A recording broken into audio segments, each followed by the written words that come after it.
here. But the main difference is that instead of using a control source of radiation, you use the background, the radiation that comes from the background. So that imposes some limitations. And this was initially developed for green seaports, but actually was further developed in Perseo, which is has been funded with national funds, a program called Ports 4.0. So different type of emissions are measured with this technology. In the infrared considers that the plume is heat, so there is some infrared radiation. That's what measures the camera and converts it to the background. That's good for CO2 and non-borne hydrocarbons. In the case of other pollutants like sulfur oxides, NOx, infrared was detected not to be the most suitable approach, but instead ultraviolet. And in this case, you measure absorbance. And thanks to these approaches, you also measure ratios. And with the ratios, you can derive, for example, the sulfur content on the fuel or the NOx emission factors from vessels. Just to show how it is the system. And some of the specifics, there are two branches of the lenses, 1/2 kilometer and one on the other 1 kilometer. This is the 1 kilometer. So the goal is to be able to characterize emission vessels from 1 kilometer. And this is the image of the results of the system. So that's pretty much it. As said, I'm not went into much detail, but just let me know if you have any specific question.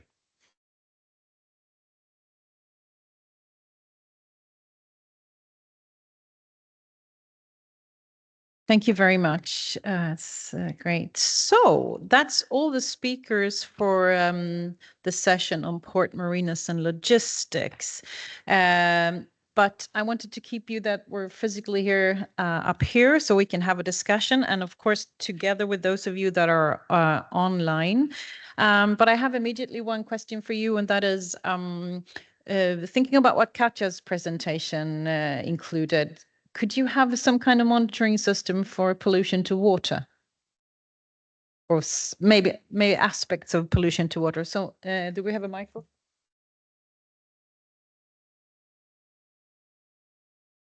So you mean real-time monitoring of air quality? Yeah, real time, or at least sort of following it over time. There is already campaigns of measuring air quality. That's something that falls into the responsibilities of the port management. And from the innovation point of view, real-time monitoring is also very interesting, even though challenging, because, for example, things that have been mentioned today, like fouling and other aspects, and that's something that we have explored in the past, but we continue as a line of interest in the future. But going back to the initial question, yes, there are like 2 quality campaigns per year to determine the water quality at the port.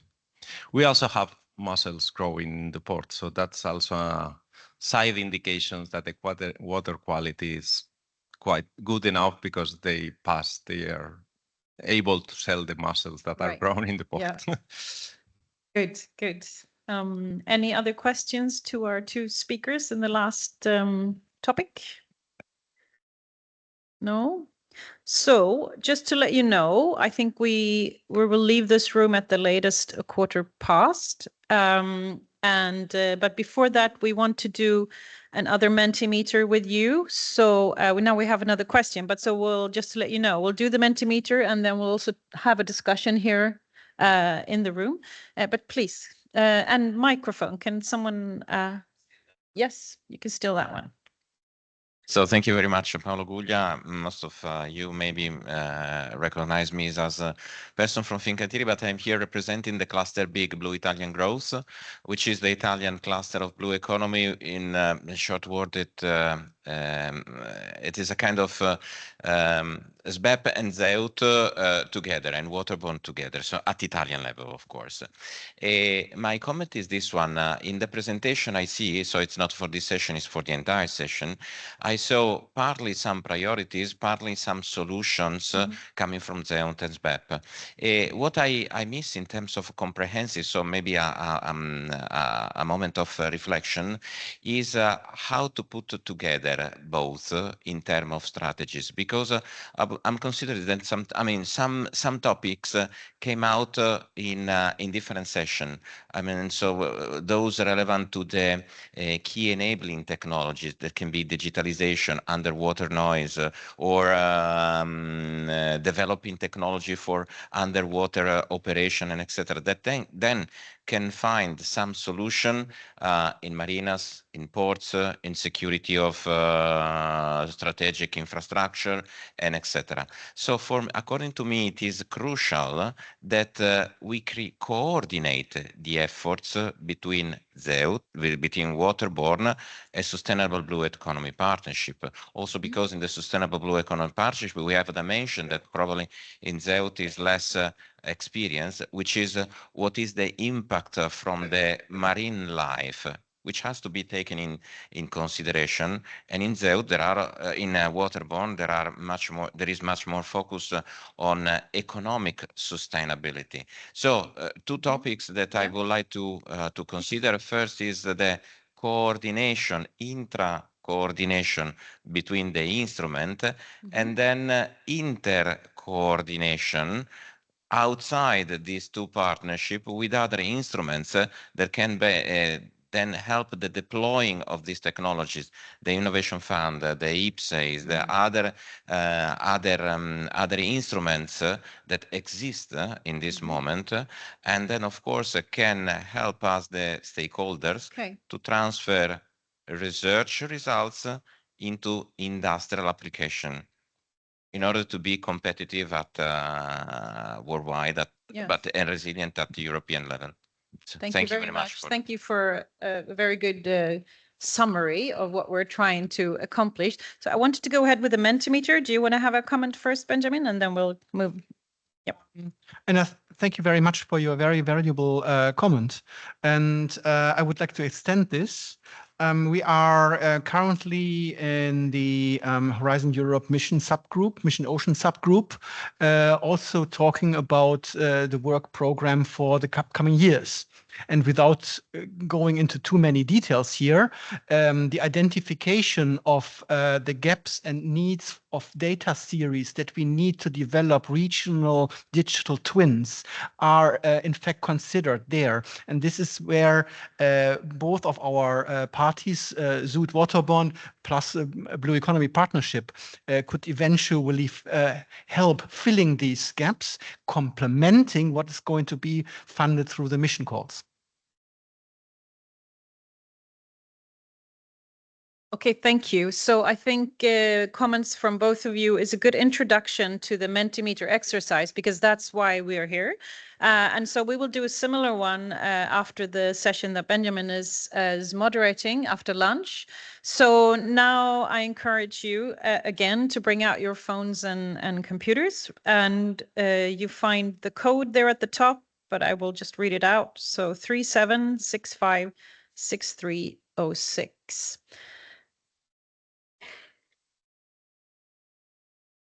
Okay, so the first question is, which one of the topics is most important to you? So these are the four topics that we have been addressing today.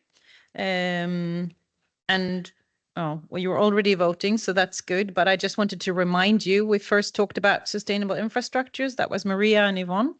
And then digital twins, digitalization and logistics with Sotiris and Due. Sorry, in Sweden we use first names. I'm hoping I'm not offending anyone. Coastal management was Andrea and Thomas, and pollution, Katja and Josep. It's not the people we're voting for, but just to remind you of the topics. Okay, I think we have a clear winner. How many more votes have we got, Johannes? 15? No, must be more. Oh, you can vote for 2, right? 16 people voted. Okay, so how many are we? I think we're more than 15. A few more votes.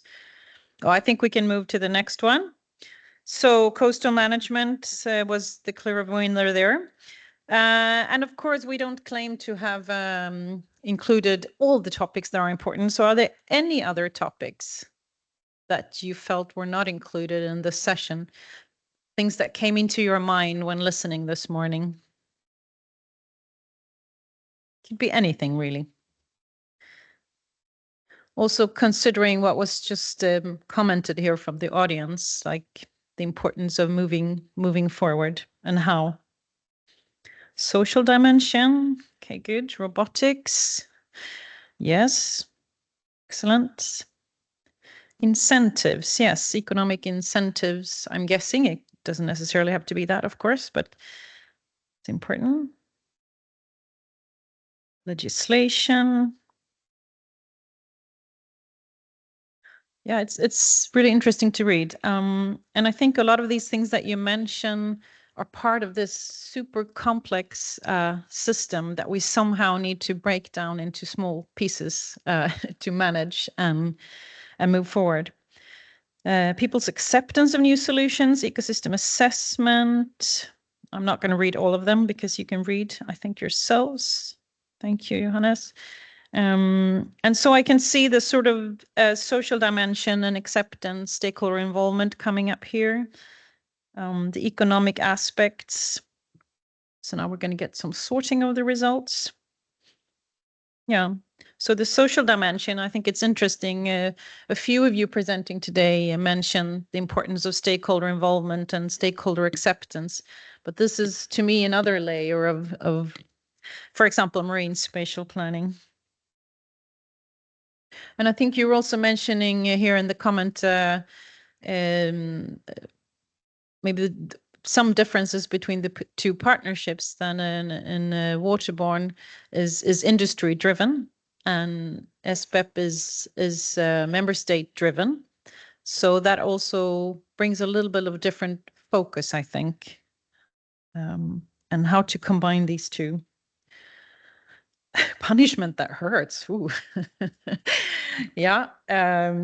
It's not only me you have to be scared of. No, I know what you mean. Okay, excellent. Okay.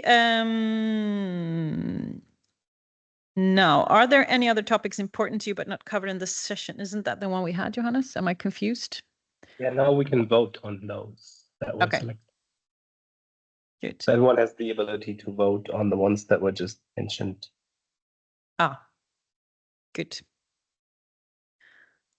So now we're voting on the ones that we mentioned to cluster them.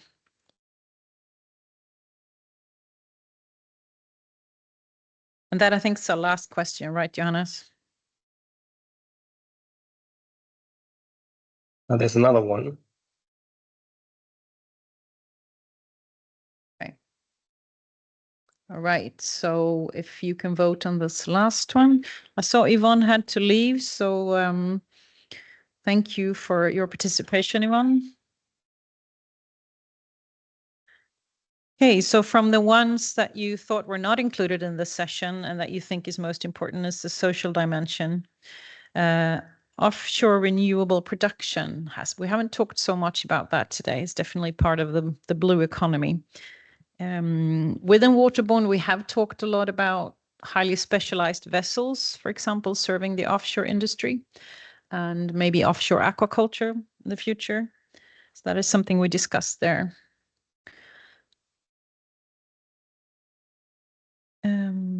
Yes, so this is really one of the key questions for being here today. What future activities should be jointly addressed and how?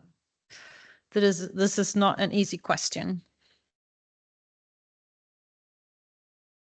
So considering what you all sort of contributed with into the Mentimeter and what you were thinking yourselves.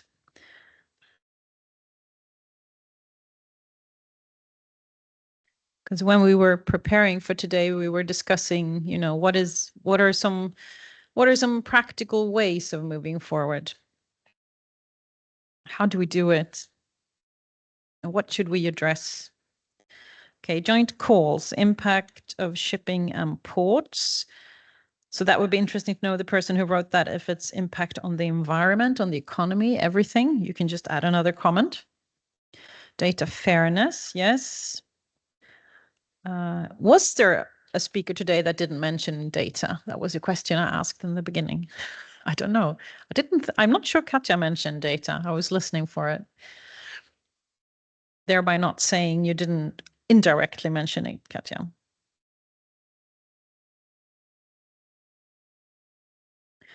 Mitigation of impacts, joint portfolio of projects, data sharing, exchanging experiences between regions. Yeah, that's interesting.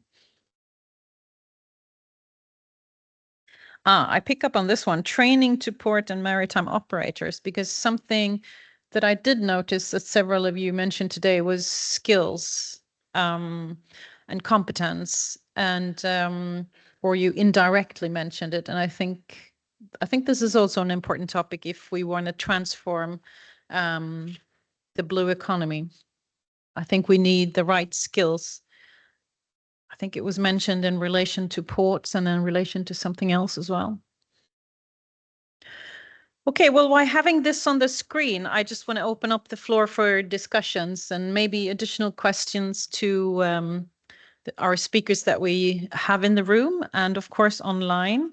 Let me see if there was a question in the chat. No, don't think so. Or are we too close to lunch for you to be able to? No, I forced you to stay here, so now we have to talk about something. Yeah. Okay, so I'll start off with some of the reflections that I had myself now that I haven't put my ideas on here. Sorry for. So now you're also voting on which ones of these you think is most important. But skills was actually something that I noted from your presentations today, and this possibly something that can be jointly addressed by the two partnerships, because in some ways I think there are some similar skills needed, not the least in relation to modern technology and data. So data collecting in terms of sensors and equipment for data collection, but then also to actually handle the data. That is something I often think about. And then, for example, we come to digital twins and modeling tools of different kinds. And my mantra in that context is, who is using the data? And what do they need to be able to use it? So the interface for the user, I think, is super important. And I think that's programming skills, isn't it? Like if I, from a Swedish perspective, if I work in a municipality, our municipalities are very small. I can't log on to Copernicus and download data and play with it for weeks. I need 3 buttons or something where I can choose. You know, I want to know this. And another reflection is how regionalized do we need the data to be? Because I think to get people engaged, talking about social stakeholder involvement, we needed to make relevant for them. And then it needs to be relevant for where they are. So that's also a reflection on my side. I think also scales, it came up today. Scales, time scales, geographical scales. It's a little bit the same thing. You know, what are we talking about and on what scale? So those, I don't have specific questions to you three, but do you want to share some reflections to sort of close this session?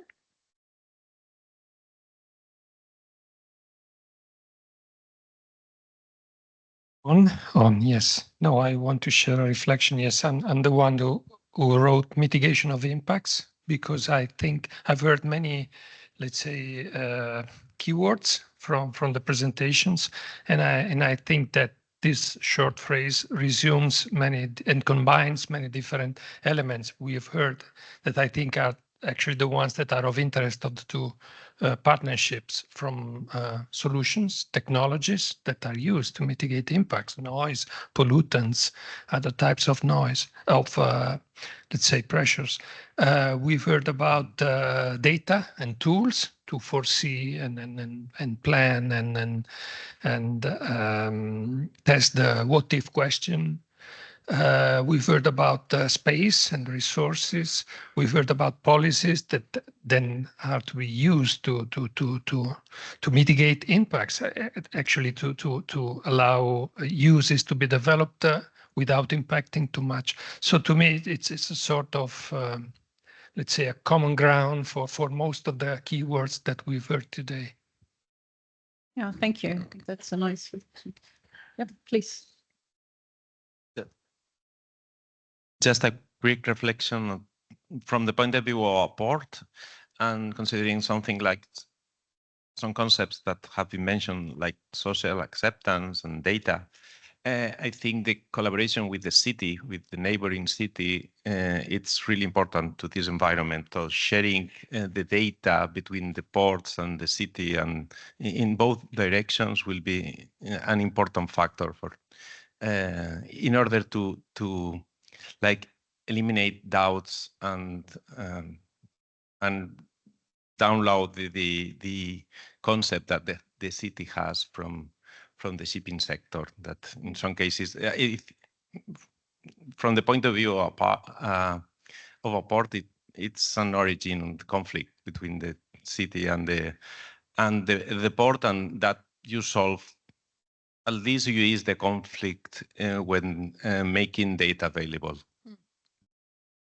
Thank you. Thomas, would you like to add something? You don't have to. But no? Okay. Any more questions from the room? Right. So, oh, Johannes, can you share one last time or did you already close it down? The Mentimeter. I think I saw, I think it was social interaction and joint calls it was, right? Yes, thank you. That's the one I was looking for. So joint calls, maybe not so surprising, is something that is popular that you voted for. And then impact of shipping imports. So yeah, I think thank you for your closing comments there. And so I also think, like I mentioned earlier, the interaction between land and water or ocean, and between offshore and coastal areas, both from an economic and social point of view, as well as an ecosystem point of view. I think it's also interesting. Okay. I think we close this first session, and we have lunch, and at 2:00 we start again for those of you that are online. So thank you very much, and let's have lunch. Thanks. Thank you.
Please come here for the picture.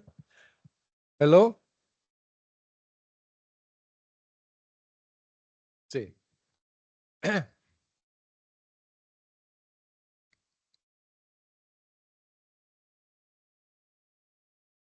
Come, come.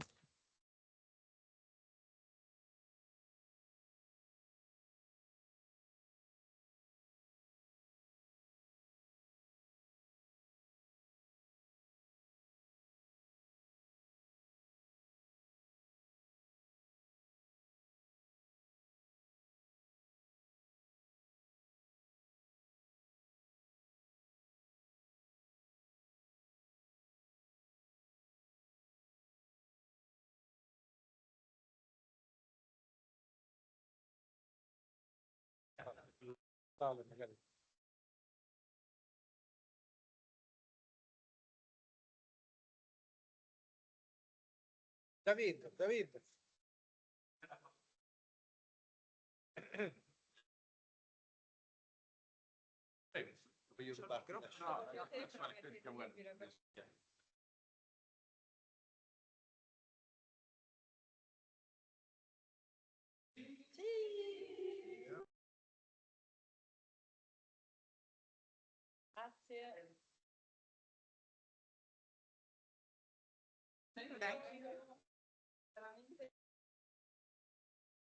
Voglio mandarle.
Right, ladies and gentlemen, welcome to the afternoon component of this very fruitful and vibrant workshop.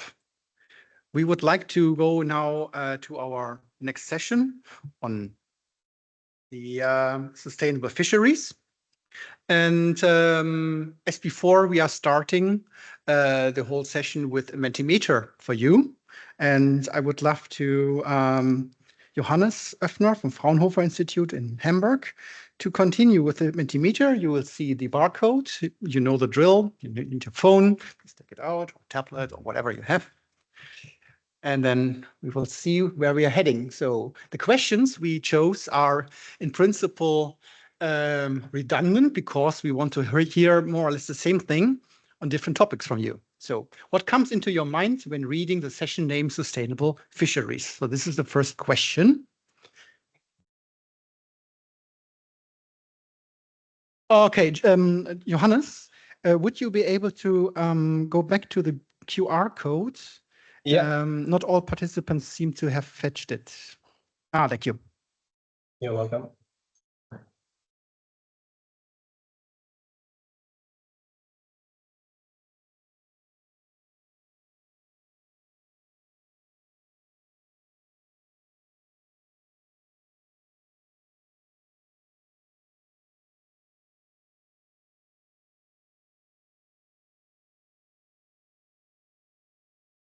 You all good?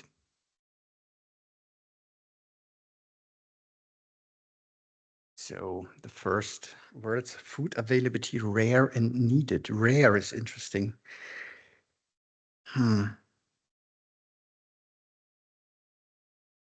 Fish are becoming more rare. Daniel Pauli, fishing down the food webs. Dalhousie University.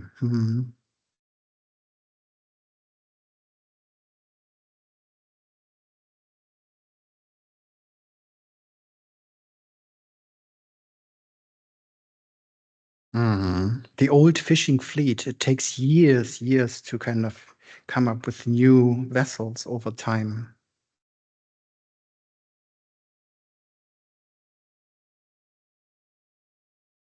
Fairness, fair jobs, yeah, that's component of the just transition that we are all supporting. Cultural activities, same. So we could even group this, and then we have the fisheries back press. So low trophic level fish, best practices, ecosystem components, needs coexistence, not.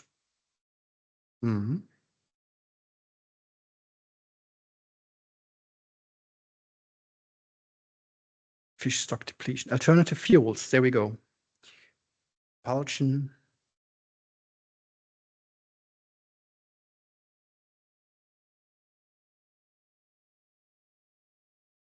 Everyone entered their notes, ideas?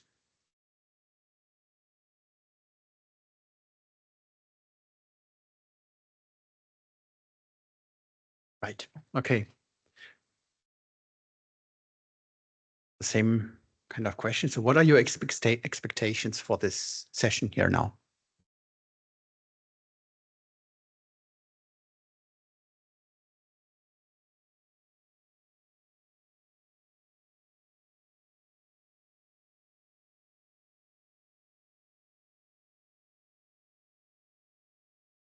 Zero response.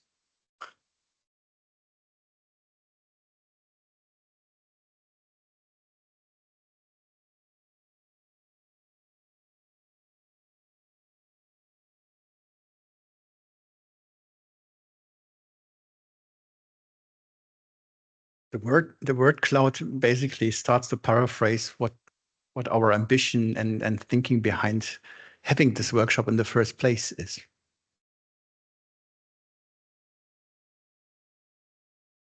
And it's a principle of the scientists in us. We want to learn about the sector needs. We want to detect opportunities to see where can we invest our funding that we would have available.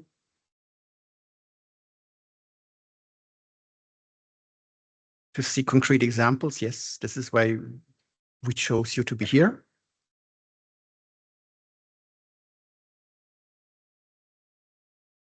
And it needs collaboration and coordination. Exactly.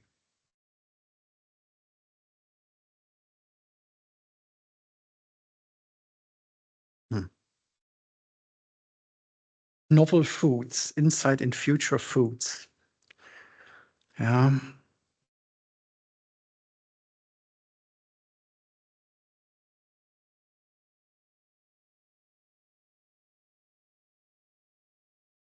The acceptance in the society of future foods is also something we need to consider.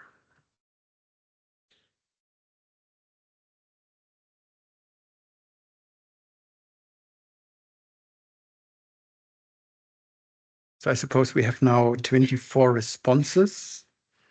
We had before 25, but that's totally fine. Johannes, is there one more? No, it's the brainstorming session. No. Okay.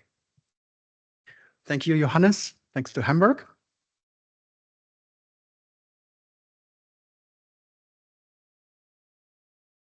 Then I would love to introduce now the first topic, which is the decarbonization of the fishing vessels. And in this context, I would like to call Antonella Sala from the National Research Council of Italy to talk about the decarbonate projects. You would be welcome to enter the floor. And hello, I'm online. Yes, you are. You entered the floor. Yeah. Virtually. Yes, thank you. Can I share my screen? You can feel free to share your screen, of course. Can you see my screen? We certainly do. All good from here, from our end, and then please have your presentation. Okay, thank you. Thank you. Thank you very much. My name is Antonello Sala, and I'm a director of research at the National Research Council. This is a presentation of the project called Decarbonate, which is the carbonization of the fishing fleet in the Mediterranean and Black Sea. The project has 17 partners covering all the area of the Mediterranean and Black Sea. This is the partnership. The project has four main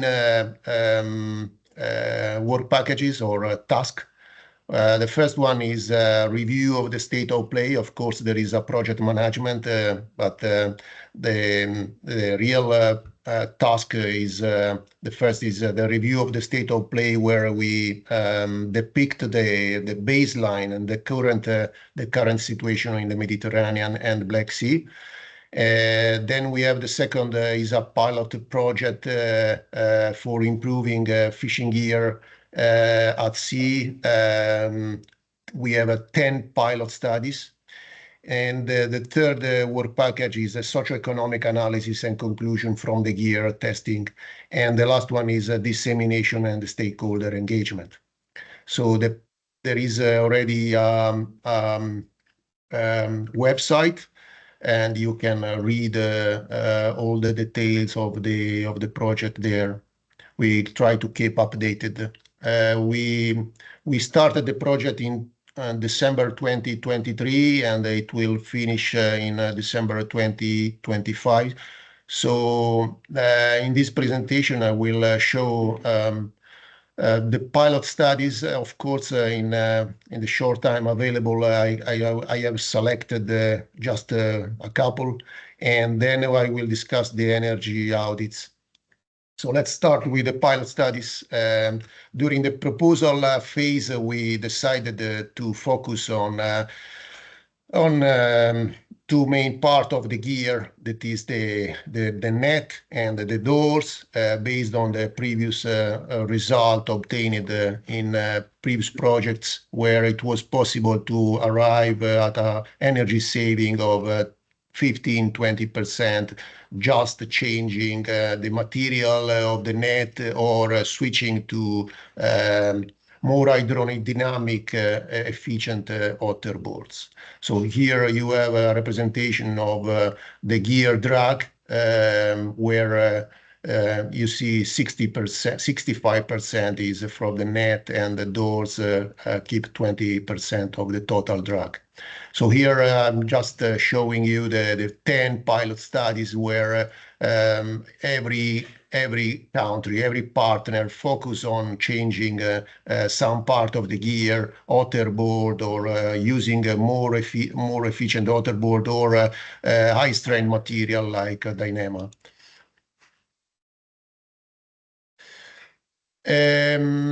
This is an example of a pilot study where a partner changed from a traditional door to more efficient waterboards. These are off-bottom waterboard.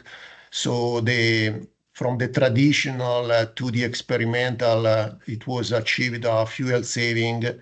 Here you see liter per hour from the traditional to experimental. This is a commercial catch. It was maintained more or less the same in quantity, but not by species.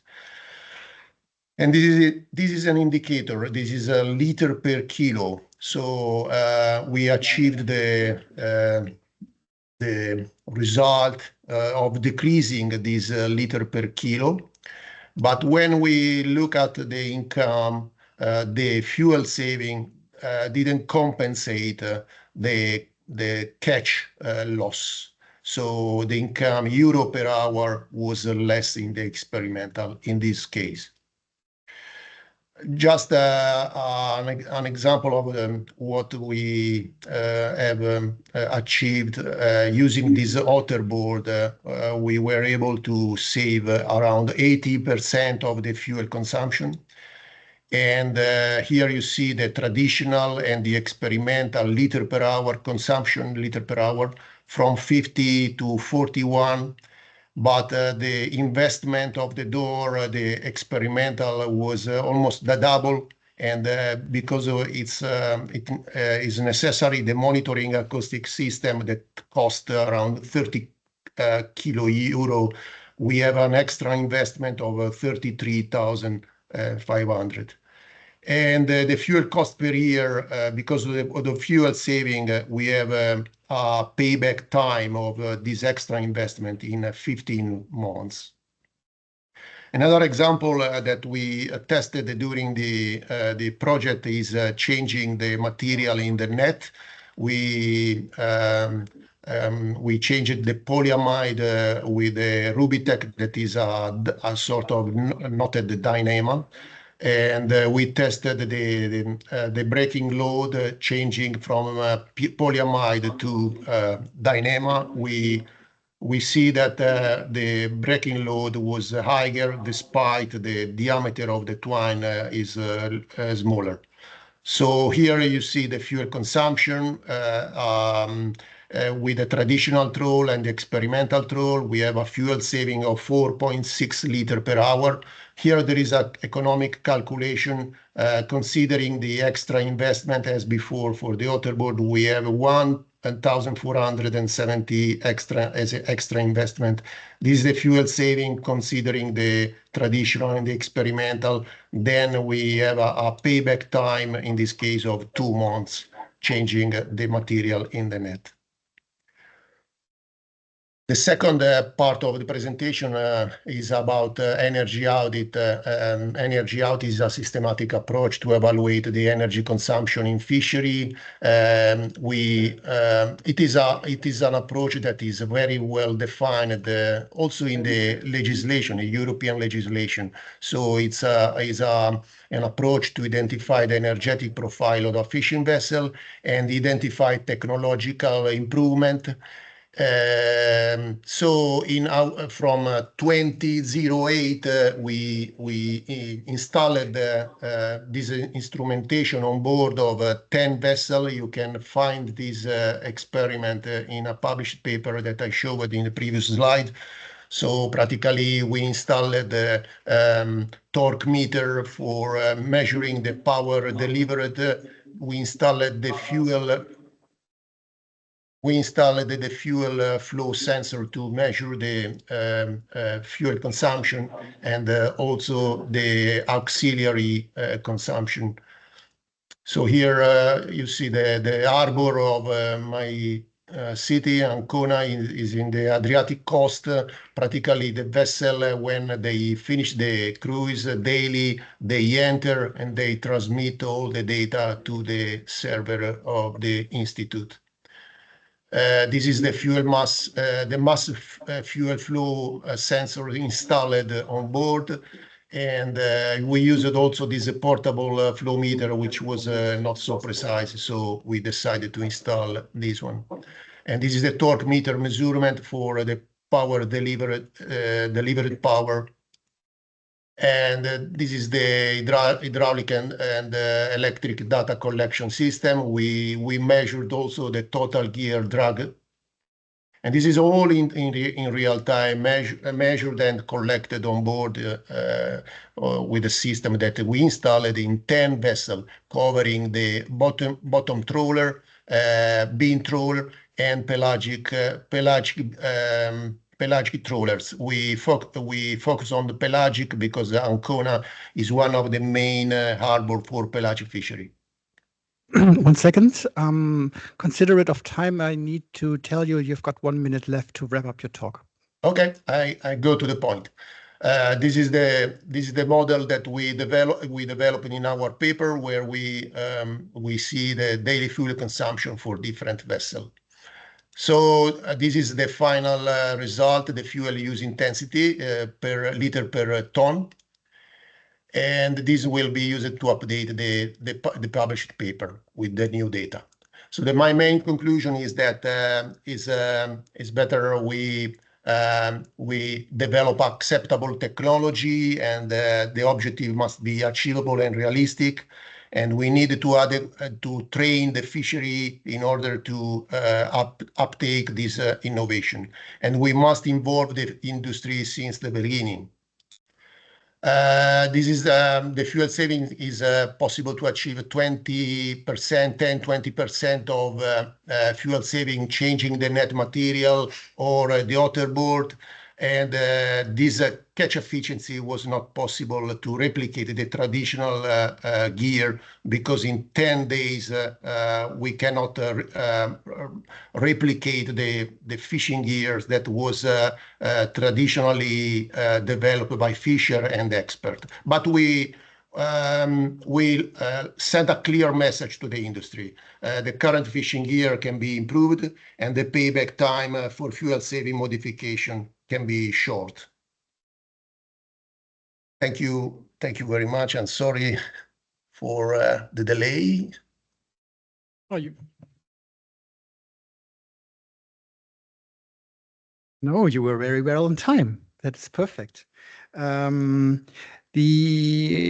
I may have a question, is there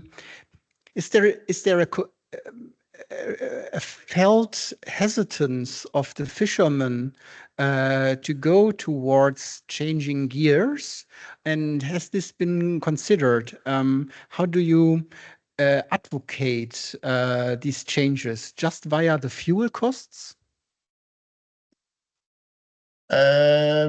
Not sure to understand the question, but we tried for the uptake, for the adoption, we tried to involve the industry since the beginning. And so the modification that we proposed were what they proposed. So we focus on those modifications that had more chance of adoption. They are at sea 24 hours, and they know what to change in order to save the fuel. So right. Yeah, that answers okay my question. Do we have some question from the online audience or from the plenum here?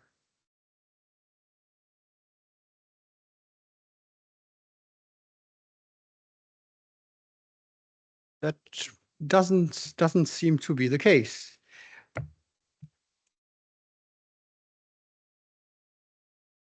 So with that, I will thank you for your intervention, for your presentation, and I would go in the protocol further to ask Gorka Gavinia from ASTI in Spain to present us the SEGRO project. Same drill, 10 minutes. I will notify you after 9. Thank you. Floor is yours. Thank you. Can you hear me? We can hear you clear and loud. Okay. Okay, thank you. And well, so you are now, sorry, but are you watching in presentation mode, my screen? We do. Okay, thank you. Thank you. Well, I'm going to start. Thank you so much for inviting us to present the SEGRO project. My name is Gorka Gavinia from ASTI, Marine and Food Research Institute here in the north of Spain, in the corner of Bay Biscay, and I am leading the Sustainable Fishing Technology Department at ASTI. And also, well, I am joining the Energy Transition Partnership in the European Commission and coordinating the Research Organization and Academia Working Group. And our previous speaker, thank you, Antonello, he's also joining this working group. And the next speaker, he's also joining the Energy Transition Partnership in another working group coordinating. So, well, thank you. And well, but now it's time for SEGRO. And after that, I'm going to give you a few words about Energy Transition Partnership. And now, well, SEGRO, but it is a project in order to boost the energy transition in small-scale fisheries in Baltic and North Sea. So this is sustainable energy applications for green and low-impact operation of small-scale fishing boats in the Baltic and North Sea basin. So it was from one Horizon Mission Ocean call that it is from CINEA and 4.5 million euros, 4 years land project, with 16 partners that we are involved. And well, the consortium is coordinated and led by Nordmark's entity in Denmark. Okay, and well, of course, we have an advisory board, and these are the entities that are joining this consortium and participating in this project. Well, the objectives of the project are, well, first of all, to analyze the needs and contexts of fishing communities to define the plans for decarbonization of small-scale fisheries in Baltic and North Sea, as well to adapt and find the appropriate and robust technologies to reduce the fuel consumption in this segment fleet, and then, of course, test and deploy the technology in real environment. Then assess and validate the environmental, social, and economic sustainability for the solutions, co-design sustainable business and financing models, and engage the stakeholders, engage the collaboration platforms, and of course, transfer this knowledge to other environments, other communities, other sites. So, well, first of all, I want to give our gratitude to these fishers, fishing associations, and ship owners that, well, they are involved in this project, and, well, they are the key point of this project, the vessels. So we have 4 pilot cases with different things that we are going to test on board. And from Norway, Denmark, Sweden, and Estonia. Here you have the main characteristics of these fishing vessels with different, of course, engine propulsion systems. Well, propulsion systems, engine kilowatts rates, of different operational profiles and fishing gears, such as long lines, gill nets, pods, traps. And well, these are the expected retrofits, expected tests that we are going to undertake on board these fishing vessels with expected numbers of figures of energy saving or even emission saving. So mainly hybrid propulsion system are going to develop by batteries and electric motors, but then with a generator that will burn methanol, biodiesel, or even a modern combustion engine. And well, we have a demonstrator in 4 vessels that it will be. We will want to demonstrate the anti-fouling coating coat to test in all the vessels. Also, we are going to test the noise with electric motors as well. And we have another system to monitor in a non-intrusive way the energy and the fuel consumption in the fishing vessel. So, well, more in detail, the coating that it is toxin-free marine hard coating that it is going to test in 4 vessels, and in the 4 vessels that from Clean Ocean Coating company that he's joining as well this consortium. And then we have the Simul system that it is a system that we develop at ASTI with a company here, Silicmar, that well, it is like a fuel monitoring system that could calculate the fuel consumption, and we can develop as well the operational profiles and patterns of the fishing vessel in order to assess its operational profile and give them and suggest a tailored solution for this vessel. So this is previously the one that I presented is the project per se, but well, we are now in month almost completing the year. In May, it's going to be the month 12. So, well, we are as the leading this work package, the work package 1, that is the policy framework for an effective small-scale fisheries decarbonization, and now we are almost finishing the first task. That is the current status of the regulatory and policy framework for the decarbonization of the fishing sector in small-scale fisheries and more focused on Baltic and North Sea. That we are analyzing the existing regulations and policies, as well as the grey literature and research works, papers, projects and funding schemes, and we are also working on the capacity sailings, alternative fuels, and so on. And the next task for the month 12 to 24 that it is going to be led by LIFE, that is low impact fisheries in Europe. It is more focused on the stakeholders, the human barriers, and so on. So the work package 2 that it is that coordinates SINTEF from Norway. This is the preparation of the baseline measurements that we developed this task with other institutes as well as Danish Technology Institute, that we have been done different measurements on board the vessels in order to get the operational profile of the vessel. Now you can see here, for example, our test that we installed 3 systems in 3 vessels, the Simul systems. And well, you can see this is now you can see the screen that we can see the fuel consumption as well as the engine speed and the vessel speed, and with the historical data that it is logged, and we can assess and we can develop some kind of energy audit for this vessel. And then you have here the figures with the vessel speed profile and historical data, and then we log several fishing trips. For example, this is the Norway case, the Danish case, and we obtain figures and numbers in order to adjust the solution for this vessel.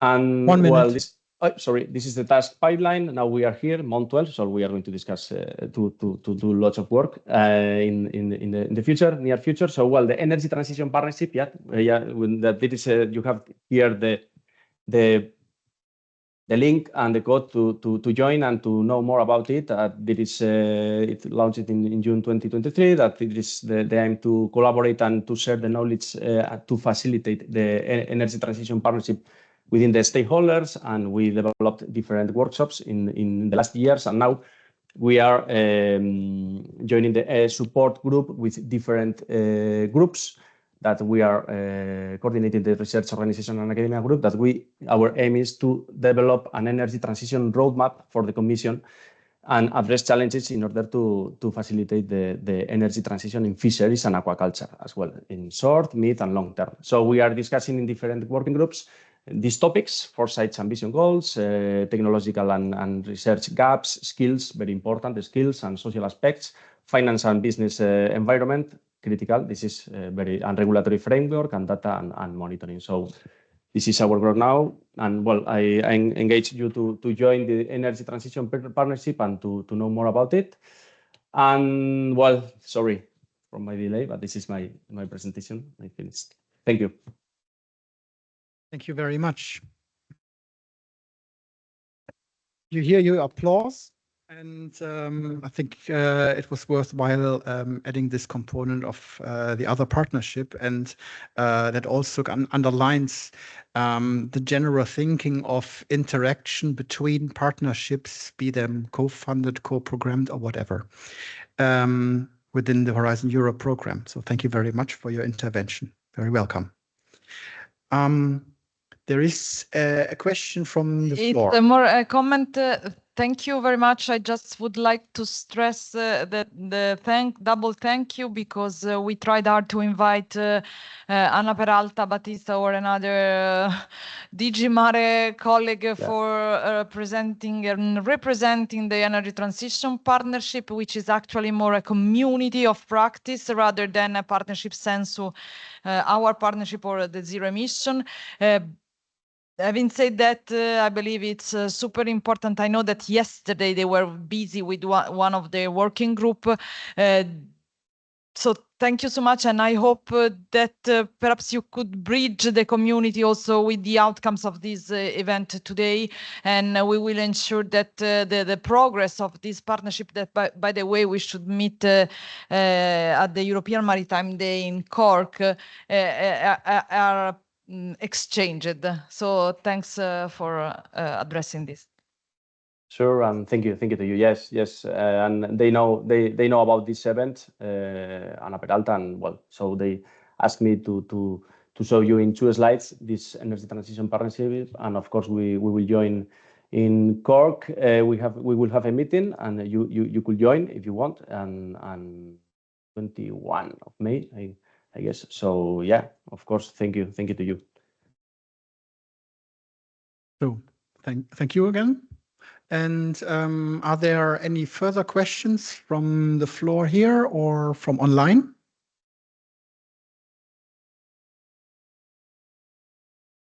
There's one. Yeah, Jessica, please.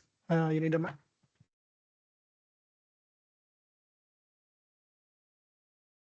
Thank you. I was just wondering, so there is obviously already a lot of good things going on. So considering between our 2 partnerships, what is it that we need? Is it financing? Because the topic as such seems to already be existing. So I'm just wondering what it is that we could address on top of this. Is there a lack of funding in this area? Or are there other challenges? Good question. Yeah, good question. Yeah. Well, there is a lack of funding, and maybe we need to focus as well. But we need to fix things under the regulatory framework of the fisheries, that it is quite complex as well, about the fishing capacity, selling, and so on. So well, yeah, that's why we are discussing, and the main topics are, of course, regulatory framework and finance aspects as well. But as well, the low carbon fuels, that are also the main topic, because this is the future, the mid long term, and of course we need money to do the retrofits, or maybe we need to change regulatory framework to fix this thing. So I think that it is all in the same package. But well, we are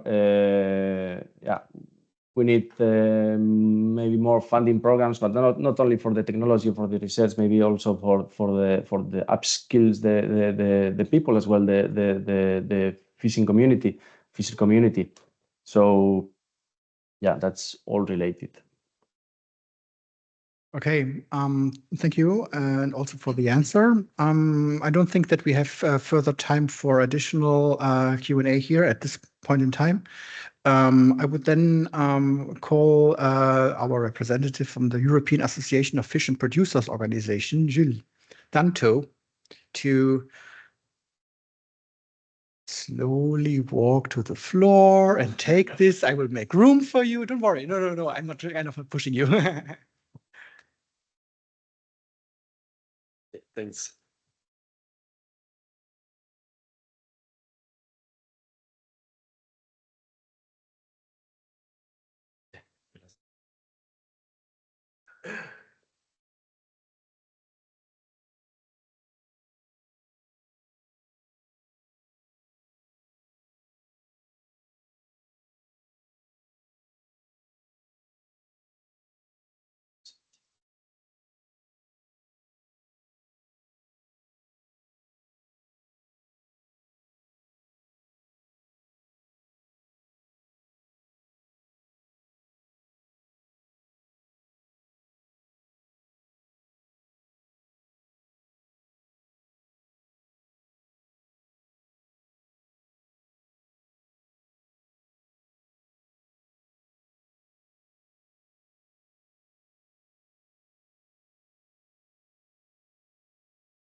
I can already start actually. So yes, thank you very much for the invitation. My name is Jules Dantot, and I'm working for the European Association of Fish Producers Organizations. Quite a long name actually. So we usually say IAPO. So if I mention IAPO, you will know what it is. And I'm policy officer there, based in Brussels. So IAPO was founded in 1980s. Just to say a few words about it, we are gathering 31 producers organization across 12 EU member states in Europe. So we are mainly focusing on actually the Atlantic, the North Sea, the Baltic Sea. And yeah, there are just a few key figures actually about who we are in terms of vessels, landings, and first sale value. I'm also, as my colleague Gorka was saying, I'm also part of the Energy Transition Partnership. I'm a working group coordinator for the larger scale fisheries fleet segment. The thing is that IAPO is also representing small-scale fisheries and larger-scale fisheries, but we decided to be involved into this segment. But of course, we have also some more general views on this. So yeah, I wanted to thank you also for the invitation, because I'm the only fisheries representative here today, at least to take the floor. And I think it's quite interesting, and it's a pleasure to have the opportunity to discuss with you at a time where we are also involved in like this ETP initiative from the Commission. And I think like the idea was for today to mention the key sector and to speak about the key sector in the blue economy. So I'm kind of happy to see that fisheries that is not always attractive and being like included, let's say, is part of it for today. So I will just try to give a broad overview of the picture of the fisheries today as we see it as part of a fisheries representative. So first of all, to put things in perspective, the fisheries footprint is pretty low. If we look at the EU fleet emission, it doesn't represent so much actually. So I think it's always good to keep this in mind. And since 1990, we have been reducing our like fishery greenhouse gases emissions by more than 50%. Also, to keep in mind that we are producing a low carbon source of animal protein, and I think that this is also something that we should consider when we talk about fisheries, because it's still quite a small sector, and I think like EU fisheries is doing pretty well. Also, when we consider that 70% of the seafood products we are consuming in Europe, they are imported actually, with some fisheries. Fishing practices that are not always as good as we can have in EU. So concerning the state of the sector, as I was saying, it's a quite small sector, but it's under a lot of pressure. Quite recently, the sector has faced a succession of crises with the COVID-19, the Brexit, the most recent energy crisis, and so there is a pressure a bit coming from everywhere on the sector, with a pressure on the resources and fishing areas. We were talking about marine spatial planning today. We can see that there is like more and more activities at sea that impact also like the fishing activity. When we talk about offshore renewable energy, there is a direct competition in terms of space with the fisheries. There is also like the pressure on resource linked to climate change, all those geopolitical uncertainties. So yeah, also for instance with the access to the resource and the pressure on traditional fishing grounds, as we can see on negotiations with coastal fishing states, for instance. So like what we used to say is that we really want to be engaged into the energy transition. We want to be part of it because for us it's really important. But we need to keep in mind that before speaking about this future for the fisheries, we need to have a future for the fisheries because for the moment it's not that clear that we will still be able to fish in the next decades actually.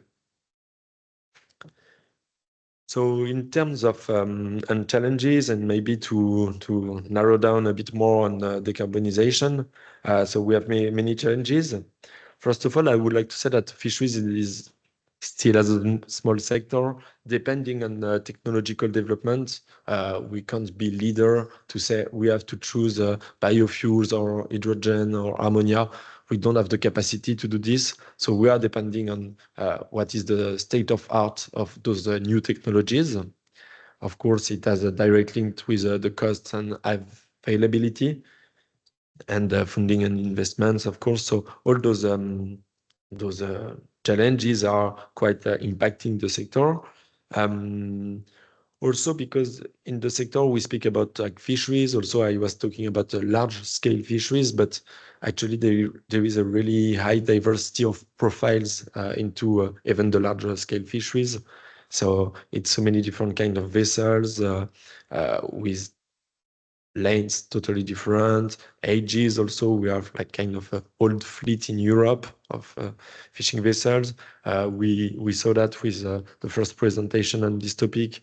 We can have so many different kind of gears, nets, and so on. And also one of the main challenge, more generally, it's the generational renewal. We are facing a lot of labor shortages, and we have an aging workforce. So that is a really big problem. Joining my previous question, will we have a future for fisheries if there is no more workforce? Of course, there is no more fisheries.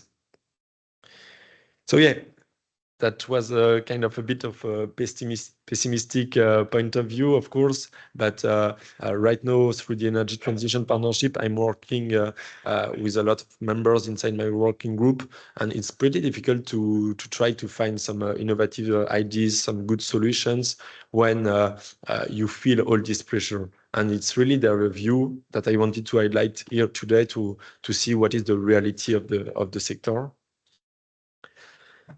But so yeah, I won't spend so much time on those short-term and long-term recommendations we could have, because we have been talking about some quick wins, like to go in the sense of the energy reduction, sharing best practices for existing technologies in terms of like coating, route optimization, changing the gear, or like changing the propeller configuration. We have a lot of like small things that can be done. I mean, not so small, but compared to like the long-term solutions that can be done to reduce the energy consumption.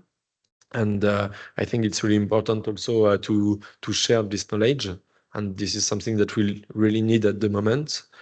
Retrofitting might be something a bit more about like it's a medium-term solution, but we have to take into account that, as I was saying, the fishing fleet is pretty old. So is there a real interest into investing in old vessels?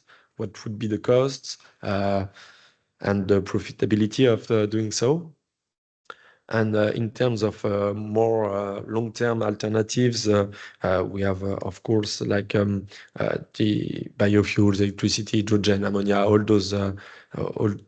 those ideas, but they will face also some other questions. Do we have like the infrastructure into ports that is available? What are the costs? There is all those legal issues as well. So I think the incentives that we can put, I'm using some graphs, some diagrams that I'm using in the ETP. So it's focusing with let's say the deadline at the horizon at 2050. But I think the incentives we can have now, we can try to put them into place right now in terms of regulations, funding, investment. 1 minute? Oh, it's okay. So yeah, so that would be the incentives. I won't speak so long about this. I think funding is it's a big problem also for the moment, because as like the uncertainty of the fishing activity, it's really difficult to find some investors. It's really difficult for fishermen to have access to private loans, private investments. Also in terms of funds, it's quite limited.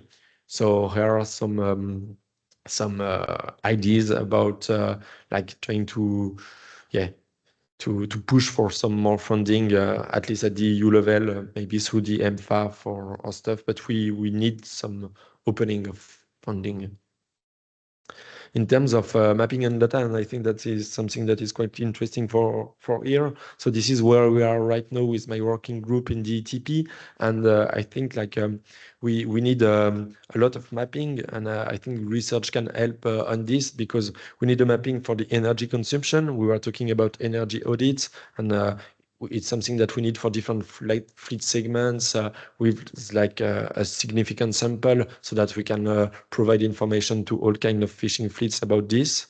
Also a mapping of the initiatives that we can have on board or on ports, also in terms of infrastructure. And we need some also a mapping of the projects and demonstrators. So I think we would all need like a platform to exchange those ideas, to put all these things into common. And of course, we need also some funding to get some more demonstrators, some more projects, so that we can think that, okay, a fisherman can say, I will choose this solution because there are different proofs and it can work. In terms of regulations, I think I will skip this one. But so it's some ideas about changing the regulations, because we are facing a lot of limits also. And this point might be more interesting for us. I think, as I was saying, the starting point is also into research. So it's really something that we need to go for, some more cooperation. And yeah, once again, I'm pretty happy to be here today to be part of these first steps into cooperating with some research projects, and if we can help also with the fishing industry to be involved and maybe just to share data or things like that. I think it's always a good idea. And I will stop here. Thank you.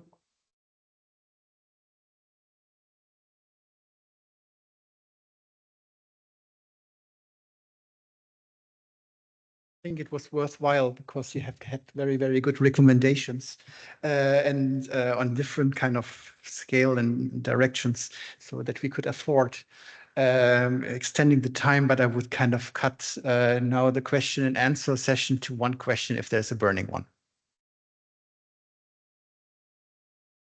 That seems not to be the case. Okay, thank you for your presentation. So for the next topical session,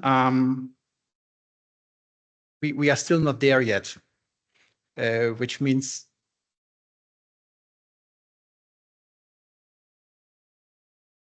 was there a burning question from the online community?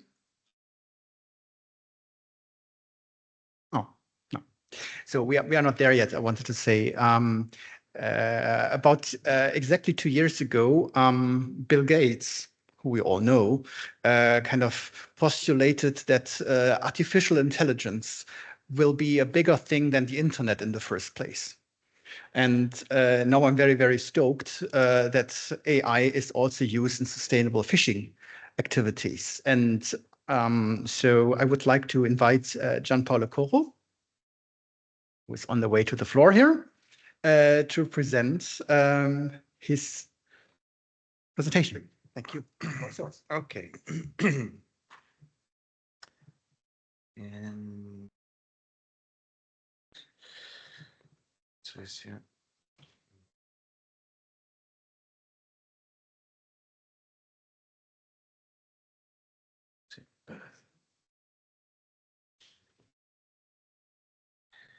Hello, thank you. I'm Gianpaolo Coro. I work at CNR in the Institute of Information Science and Technologies. So this presentation regards the estimating fishing effort based on automatic information system and radar data. And we will see practical examples of approaches developed by CNR in collaboration with other institutes. So the concept is the one of global fishing monitoring, which is crucial for sustainability of marine ecosystems, of course, for guaranteeing livelihoods of fishing communities, and of course for assessing stock status and generally to support conservation and planning. So to support decision making. It is what the professor this morning called enhancing educated decision making. But global fishing monitoring comes with requirements that are strongly based on data availability. So depending on the fact that you have at hand automatic identification system data from terrestrial radio systems, satellite radio frequency data from passive receivers, collected by passive receivers from satellites, or mixed situations where you have connection between the radar and AIS data, or synthetic aperture radar images. Then in the end, the goal is to produce a time series of fishing effort in hour over the years, or a spatial distribution of fishing effort in an analyzed area. So focusing on terrestrial AIS data, there are opportunities and issues coming from data collected by these systems.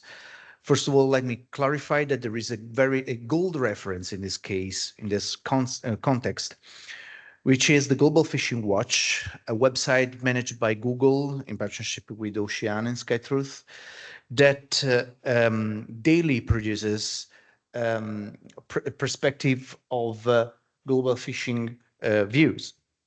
But the Global Fishing Watch data, although they are crucial for microscopic assessments, they also come with issues related to the fact that it is unknown how much data there is behind the scene. You don't have the complete understanding of the primary sources, the completeness, as I said. And so where in the context where these aspects are crucial, for example, in local scale and regional scale analysis, this might be an issue.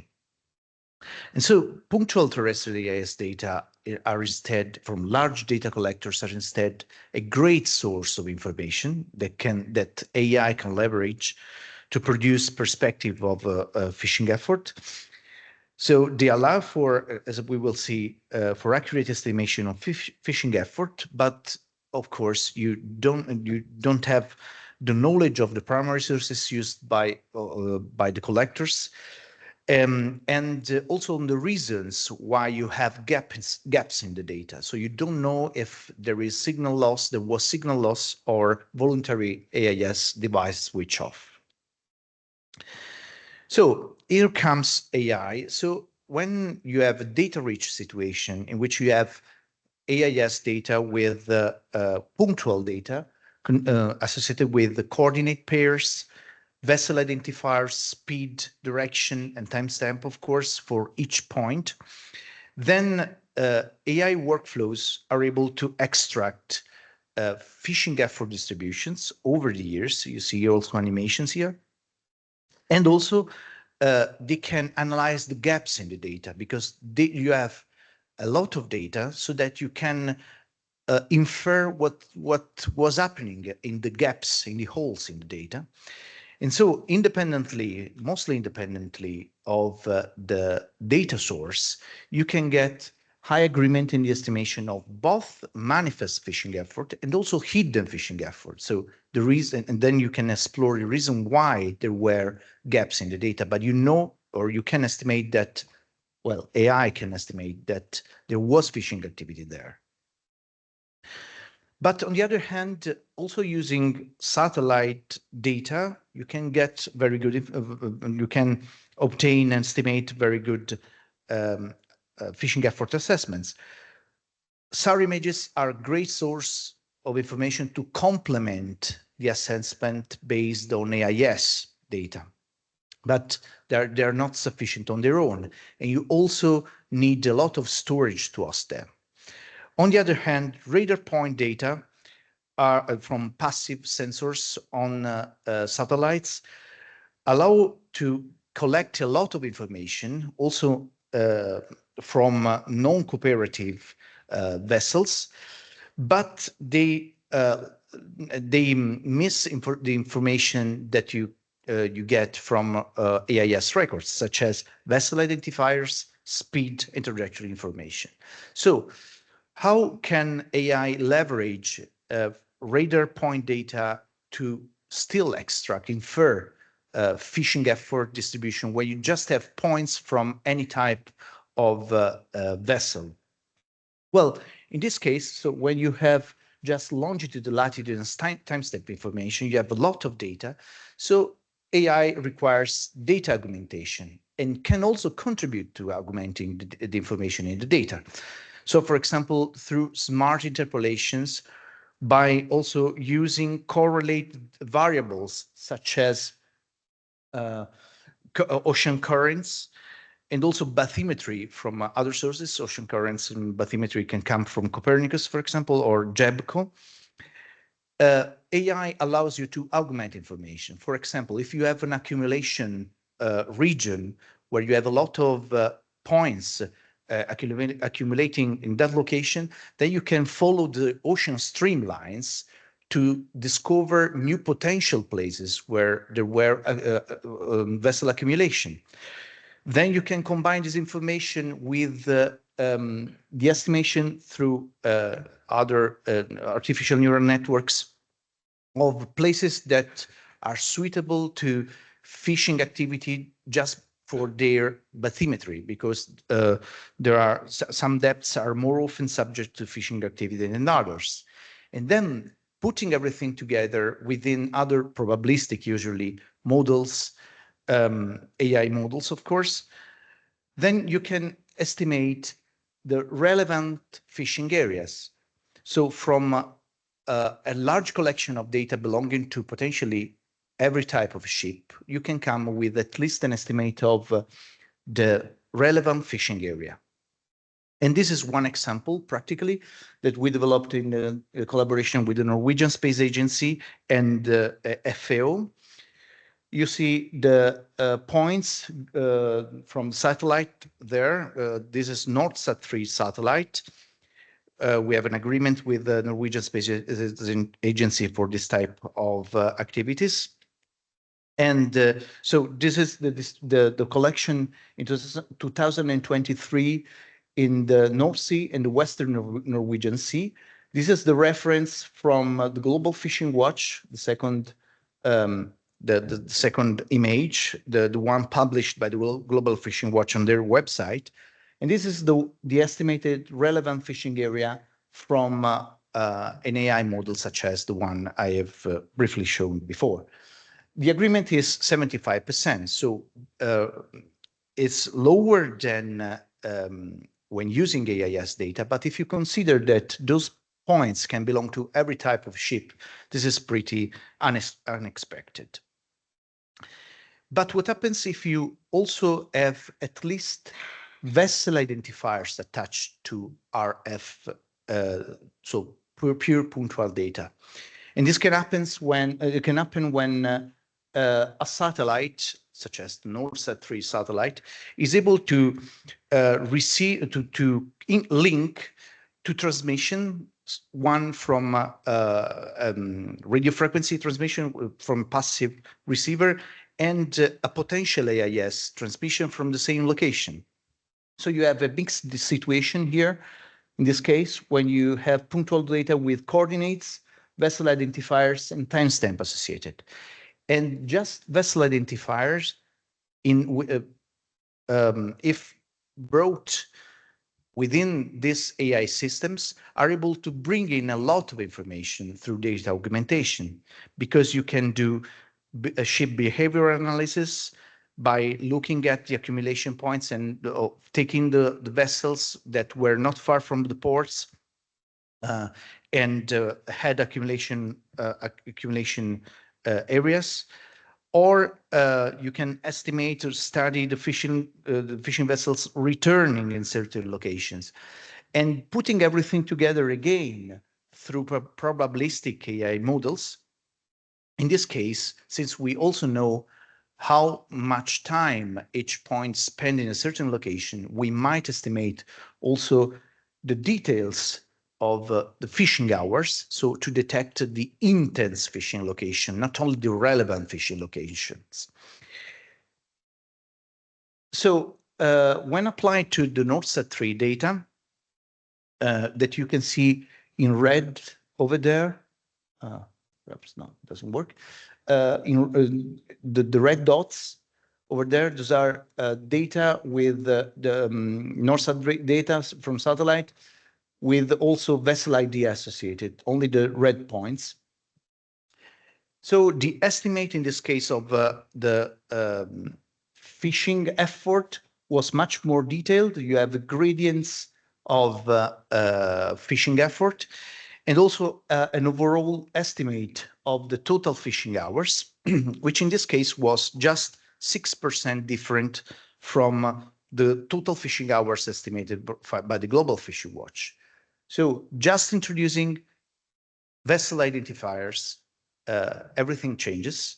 So you also get very accurate estimate of fishing hours. What happens if we change instead the data source?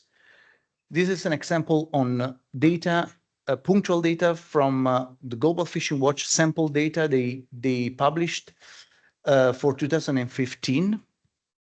And by changing data source in this case, we still obtained very good estimate of total fishing hours. In this case, at the 3% different from on the total fishing hours estimation with respect to the Global Fishing Watch, and still a high accuracy also in the detection of the high intensity fishing activity, more than 78%. So changing the data source does not really affect the performance stability if you use very powerful AI models. But what happens if we extend the area? So we switch to the North Atlantic, still using, in this case, sample data from the Global Fishing Watch. Well, the area extent does not affect very much performance stability. We still had very close estimate of total fishing hours at more 3-4% different from the Global Fishing Watch 1, which are based, I remind you, those estimates are based on huge amount of AIS data instead.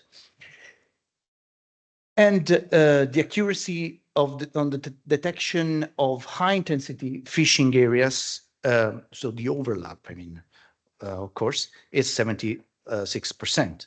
So to conclude, using AIs to estimate fishing effort from punctual data, either coming from AIS or passive sensors, opens the way to building global scale fishing effort overviews, which is what organizations such as FAO aim to. And indeed, this kind of systems are practically helping FAO in conservation and monitoring of stocks and livelihoods, because they can get an overview, even possibly daily, of what's happening in the world. But the accuracy, of course, depends on the quantity and quality of the data more than on the data source. And the important also information is that the assessments are mostly independent of the data source. So you are not you don't have to use just one data source. You can switch among the data sources if you have enough data.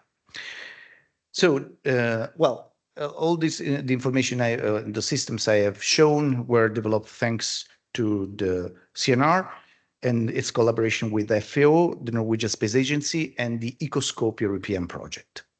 And that's all. Thank you.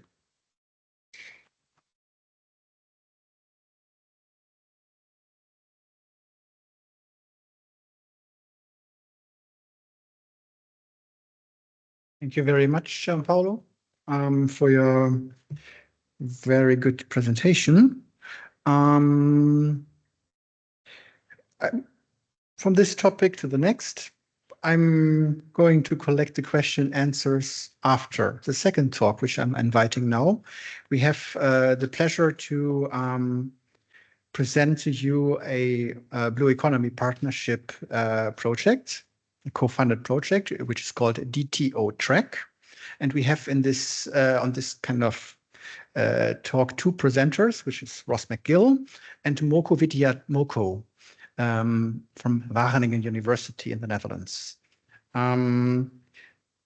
The presentation is up. Can you hear me? It is. Yes, we can hear you. And you are going to start your presentation now? Yes, we'll go now. Thank you very much for having us. Go ahead. It's our pleasure Thank to you. be here. Already, this has been a very interesting topic and session. We can see how this relates to other projects and initiatives going on. So it's very exciting for us. We appreciate the opportunity. So my name is Ross McGill. I work for the Locks Agency. It's a cross-border organization on the island of Ireland. And I'm joined by my colleague on the project, Dr. Moko Widiat-Moko, who will speak after me shortly to elaborate a bit more about the work that we're doing. So very quickly, just to set the scene about this project, it's a 10-partner project. We started in May of 2027.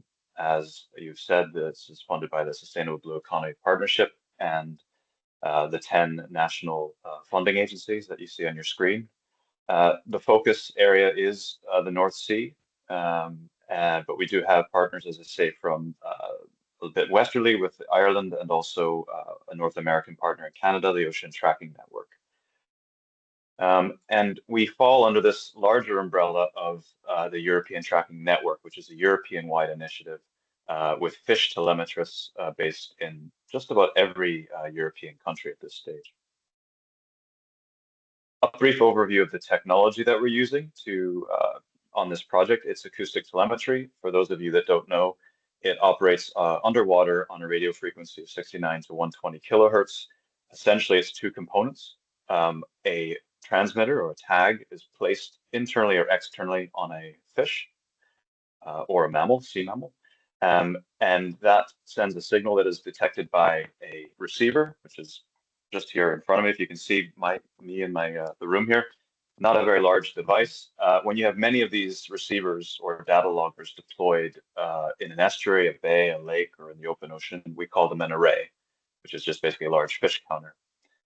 So the detections record presence, absence of species, direction, time, temperature, all sorts of different data points on the movements of these animals. And there's also other types of tags we use. There's satellite tags, pop-up tags, and archival tags as well. So again, DTO Track is looking at deploying lots of these receivers and generating biological marine data to inform different objectives, which I'll come to. We have other projects that are telemetry based on the move right now that are happening. Some are crossing larger transects of ocean, key strategic straits, and there's also inshore smaller estuary arrays. And with DTO Track, one of the things that we're doing is we're starting to get more of these things out in the water on different sort of platforms. So we're looking at ways to explore instrumenting offshore wind platforms, both developing ones and existing ones. And as we develop this network and grow the network, what it does is it creates more of a picture and informs us better as to how particular species are moving around our seas and our waters. So you can sort of see how this becomes more of an actual useful and valid network for this purpose.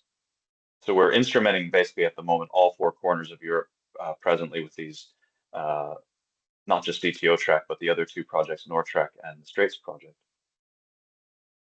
And the other key point is we're not just using acoustic telemetry, but we've integrated all their other sensors. So it is very much about a multi-sensor network. So on many of our main arrays now, we have passive acoustic monitors, which are monitoring the wider ambient noise soundscape, picking up anthropogenic and cetacean noises as well. So just quickly, our main objectives before I hand over to Moko to explain a bit about the digital twin side of the project. We're going to be tagging many different types of species, and not just commercial or vulnerable species, both those, but also local species that tend not to move outside the region, and also species that do great journeys in many distances for migration. Bluefin tuna, for example, is one.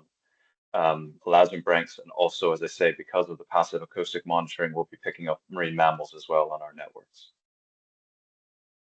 This data, sorry, I should also say then, as we mentioned, this is going to be instrumenting different new platforms. France, our partners, France Energy Marine and Infomer are very good at this already. There's good practice out there of how offshore wind platforms are being used as data collection points for biological information. And then, of course, the big point of this project, we're one of two projects from the first tranche of SBEP funding that are looking at applying the data collection to a digital twin prototype. So we're firmly embedded in the European digital twin of the ocean effort, not just us, but all three ETN projects. And so with that, I'll hand over to speak a bit more about the practical side and what we're learning and where we're going with this. I'll hand over now to Dr. Moko Widiamoko. Okay. So I guess I will just using the screen. So one of the obvious question of once we attach the tracker to the fish is where do the fish go? And you can please play the video here. And it started here, for example, in the green triangle, starting from the coast of the Netherlands all the way down to the English Channel. And then on the top of the panel, you see the depth, and also on the left panel, you can see the date and also the tag ID.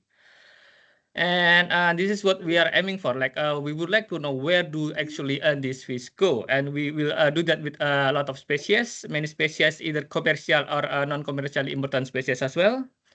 And after we got all of this track, can you please next to the next slide? We will find out the reason why do they go there. Is it because of the first reason, environmental factor, temperature, salinity, and etc., or is it because the second factor, biological factor such as reproduction, spawning, and feeding, and other growth or ontogenic shift? What about the third factor, which is the ecological factor such as predation pressure, competition for the food, space, mate, and etc.? And what about the last factor that would be possible, such as like anthropogenic factor, fishing pressure, habitat modification, and climate change?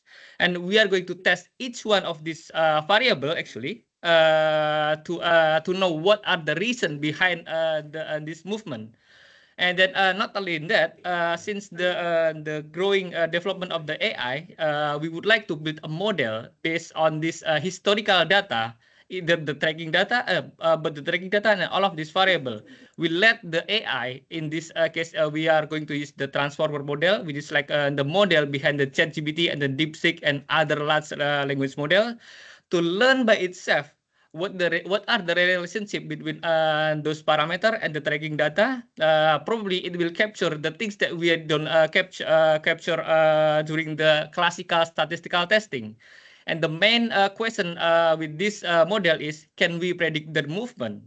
And then second question behind this model is, what happens if one of the variable condition change, for example, like environmental, how will the route be affected? So this actually are the big model that we are going to build. And then to answer this question, I will head it next to the Rose for the next slide. Okay, thank you, Moko. So that's sort of the practical side of how we're going to try and prototype this and apply it.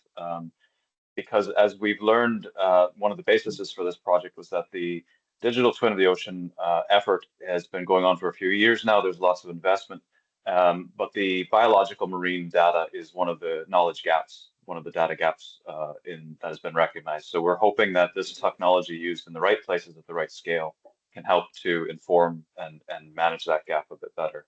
All with a view basically to fill those knowledge gaps so we can make better decision making and have a more ecosystem-based and evidence-based model to manage our oceans and our seas with.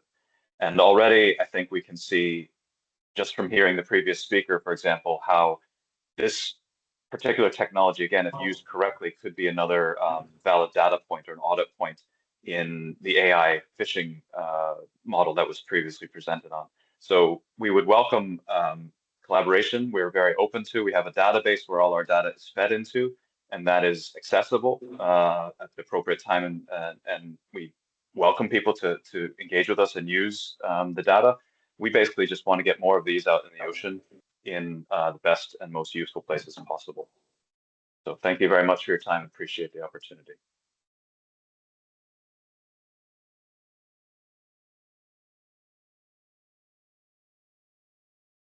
Thank you, Ross, and thank you, Moko, for your presentation. We are very, very good on time by now.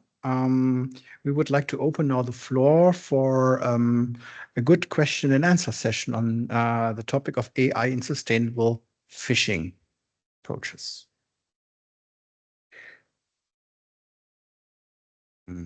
Questions online? Are there any colleagues who have something to ask? Yeah, Gorka, just go ahead. Hello, thank you for your presentation. It's amazing.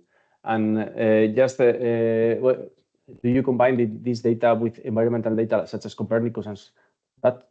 And my second question is, how do you tag the fish? Are you tagging, for example, mackerel? And for example, here, this is a species that we are quite interested to know more about it because we have some differentiations now. We don't know why, but very interesting. I don't know, how do you tag or how do you do that? And then if you combine with Copernicus data and so on. Thank you. So I can answer the first question around how we tag, and then Moko can probably answer the second question about how we integrate the environmental data. We tag under license, so all our taggers are trained in animal welfare and they are licensed depending on whichever country they're tagging the species from. The tagging method and protocol depends on the species. The tag technology has gotten down to about 4 or 5 mil, your smallest tag. You can tag in a salmon smolt that's only 10 or 11 centimeters long, all the way up to large basking sharks, meters long, with a tag that's much bigger and is tagged on the external part of the fish. So the question about tagging is really, it depends on the species and it depends on the type of tag that you're using and what data or research questions you want to get out of it. As to the environmental variables, I'll hand it to Moko. Yeah, Copernicus is a large source of the data collection for the environmental things, and then yes, we are integrating with the Copernicus as well. And then, for example, like sea surface current and then sea surface temperature, for example, we would like to use that one to see whether their effect to their migration of the fish. And not only that, like we are actually in the early phase of this digital twinning. Like we started like less than 3 months ago, and then we start collecting more data, like fishing pressure, for example. Like is there any more fishing effort that we can harvest, like from the VMS or other data source that we can put together in the model. So basically, the idea is we would like to know if we throw all of these parameters and let the model learn by all of the relationship by itself, what will happen. So we divided the data into 2 different data. The 80% of the data will be used as a training, and the 20% will be used for the validation. So all of this is based on the historical observation data. And then that's going to be like we know it is the model is very good at predicting the language, for example, like the one that is used for the ChatGPT. They do not know how generate the answer, but the main thing is they know the outcome. And this, using this similar approach, we would like to test. We do not know how is this relationship going to look like. Is it linear? Is it linear to some degree, and whatever it is? So we let this model learn the pattern by itself and then see how is the outcome. So and then later, because this is the continuous of the data collection. For example, if we can predict the movement of the fish during this year, and then we still collecting real data that we are deploying next year, so we can see to compare how accurate is the model to predict, and then based on this one, we know that the AI stuff is the more data that we feed, the more accurate it will be. So like if we imagine if we have like a continuous training of the model, updated training of the model, that will be like giving more accurate of the prediction. And how accurate is that? We will see. Like we are curious as all of you to find out how is this thing applied in the real tracking data instead of like using in the large language model such as DeepSeek and ChatGPT things. Yep. Thank you. Yeah, thank you. We are using gliders and so on in order to try to find fish schools and to try to combine with different environmental data as well. And we also tag, but big species such as bluefin and sharks as well when we are doing these different surveys. But thank you so much. Thank you so much. Very interesting. Yeah, and as for the species, we are working at the moment. The data that's already here is the stingray, and then and the two other data which is commercially important, which is cod and sea bass are coming as well. So the first thing that we will try is we will build a model based on the each of the species, and then if later it is successful, what if we train all of the data, all of the species combined into single model, and how accurate is that? So we would like to see that as well. Okay, thank you. Thank you, Moko. Just that we have you here talking about parameters. You were splitting between biological and ecological aspects, and I was wondering. I'm not a food web or trophodynamic expert, but I was wondering if that is not sometimes the same coin when we are talking about foraging and food availability. Why do you split the two, one in ecology and one in biology? So all of these things in the classical things, in the classical statistical testing, we would like to know what are actually the main driver of the movement. Is it really something that this statistician come up with the number, or are we the first question actually like are we looking at the right variables? Or actually, there is something variables that might influence the fish movement, but we don't know yet. So that's why like we put all of the things, all of the variable actually, we throw them into training data, and then let the model learn the pattern by itself. So that's the idea. Thank you very much. And are there further questions from the floor? Also, maybe to Gianpaolo Corro.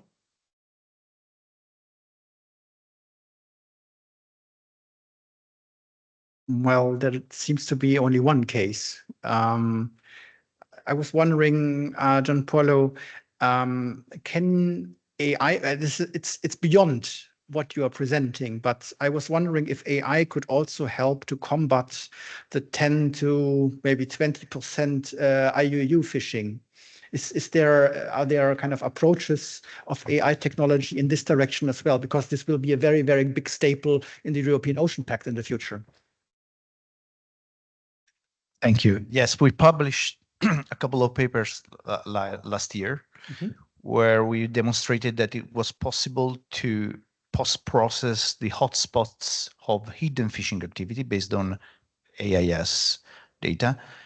And with this post-processing, you can distinguish between points that belong to mostly to illegal or hidden activity where there was voluntary switch off. And we or the cases with that were just due to signal loss. And we conducted two investigations, one on the Mediterranean Sea, the entire Mediterranean Sea, and the other one very detailed on the Adriatic Sea, together with our colleagues of IRBIM CNR. And we, in the Adriatic, we saw that the situation is very complex, but you have a lot of overlap between hidden fishing activity and prohibited areas such as marine protected areas or platforms in the oil platforms, and there are specific cases. It depends on the case, but it occurs in the hidden in the forbidden areas, prohibited areas. So it is possible. The gaps exactly overlapped, but we also discovered that in the Mediterranean Sea, the amount of hidden fishing activity that is due to voluntary switch off is probably 1% of the total, which is a small percentage, but also means a lot of hours. Sure. I'm a little bit puzzled. I like voluntary switch off. So it is more for me. It's more on purpose. But anyway, it's a semantic differentiation. Yeah. Thank you. So with that, I would conclude this topic for now, and would invite Anthony Starr from Finland to start the topic as a single speaker on the ecosystem-based fisheries management.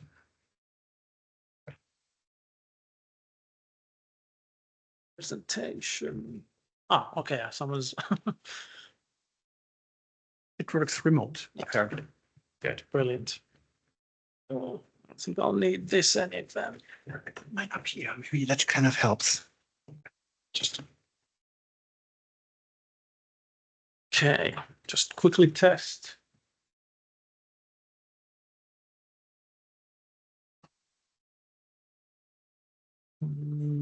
Can't seem to change the slide. Oh, but okay. So thanks, Benjamin, for your introduction. So I was asked to give a talk on a very broad field of ecosystem-based fisheries management. So my name is Anthony Starr, and I work at the Ministry of Agriculture and Forestry of Finland, and I work at the Fisheries Industry Unit, and I work with MFAF and also with research matters, and then working on financial instruments at the moment as well. So, sorry for the small text. So maybe first a quick primer on what is ecosystem-based fisheries management, or EBFM for short. So it's basically the idea of the integrated approach on the whole ecosystem concerning the fishery. So this is taking into account the environmental, social, and economic factors rather than focusing on a single species, which is the traditional, or has been the traditional fisheries management approach. So it takes considerations of various species interactions, the habitat and climate change impacts, and the role of human actions in the ecosystem. However, there's no universally agreed definition of the concept of ecosystem-based management in science or law. So that's a bit of a problem, that everyone has maybe a slight different definition, but maybe the concept is the same for ecosystem-based management and then applied to fisheries. So then why, maybe some motivation, then why should an ecosystem-based fisheries management be applied? So as I said, the traditional management focus has been maybe on a single species, so it overlooks the ecosystem interactions, which then potentially can lead to overfishing and maybe habitat degradation. So the ecosystem-based fisheries management aims to maintain a healthy fish stock while preserving biodiversity and ecosystem functions. So we'll have fish production in the future as well. That's the long-term sustainable objective of using marine resources, taking into account ecosystem interactions. However, there are challenges on the implementation of ecosystem-based fisheries management.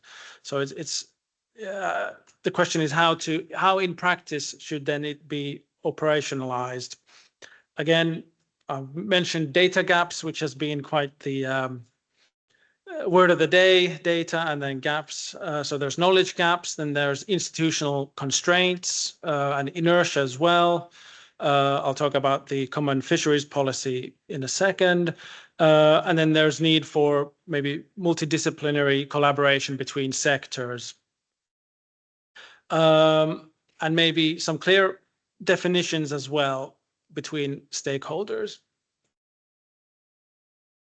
So maybe pictures are more than, describe these concepts better somewhat. So maybe these, sorry for the quite small, the text, but the general idea is that in the upper umbrella concept, we've got the ecosystem-based management, for which then fisheries is one part of it.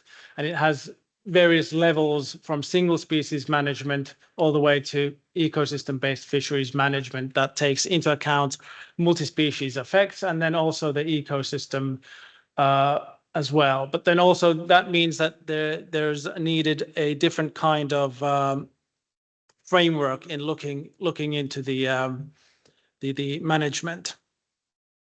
So maybe the ecosystem-based management is more of a larger regional framework than maybe the single species management.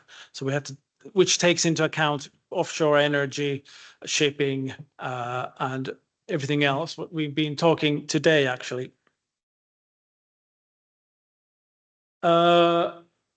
Then I'm actually an environmental and natural resource economist by background. So I'm always interested in the financial or the economic side of things. So there have been actually some studies made utilizing financial portfolio theory and looking into multi-species or ecosystem-based fisheries management. And the message is from an economic or financial point of view is managing a single species is like investing in just one asset. So it's better to look at the whole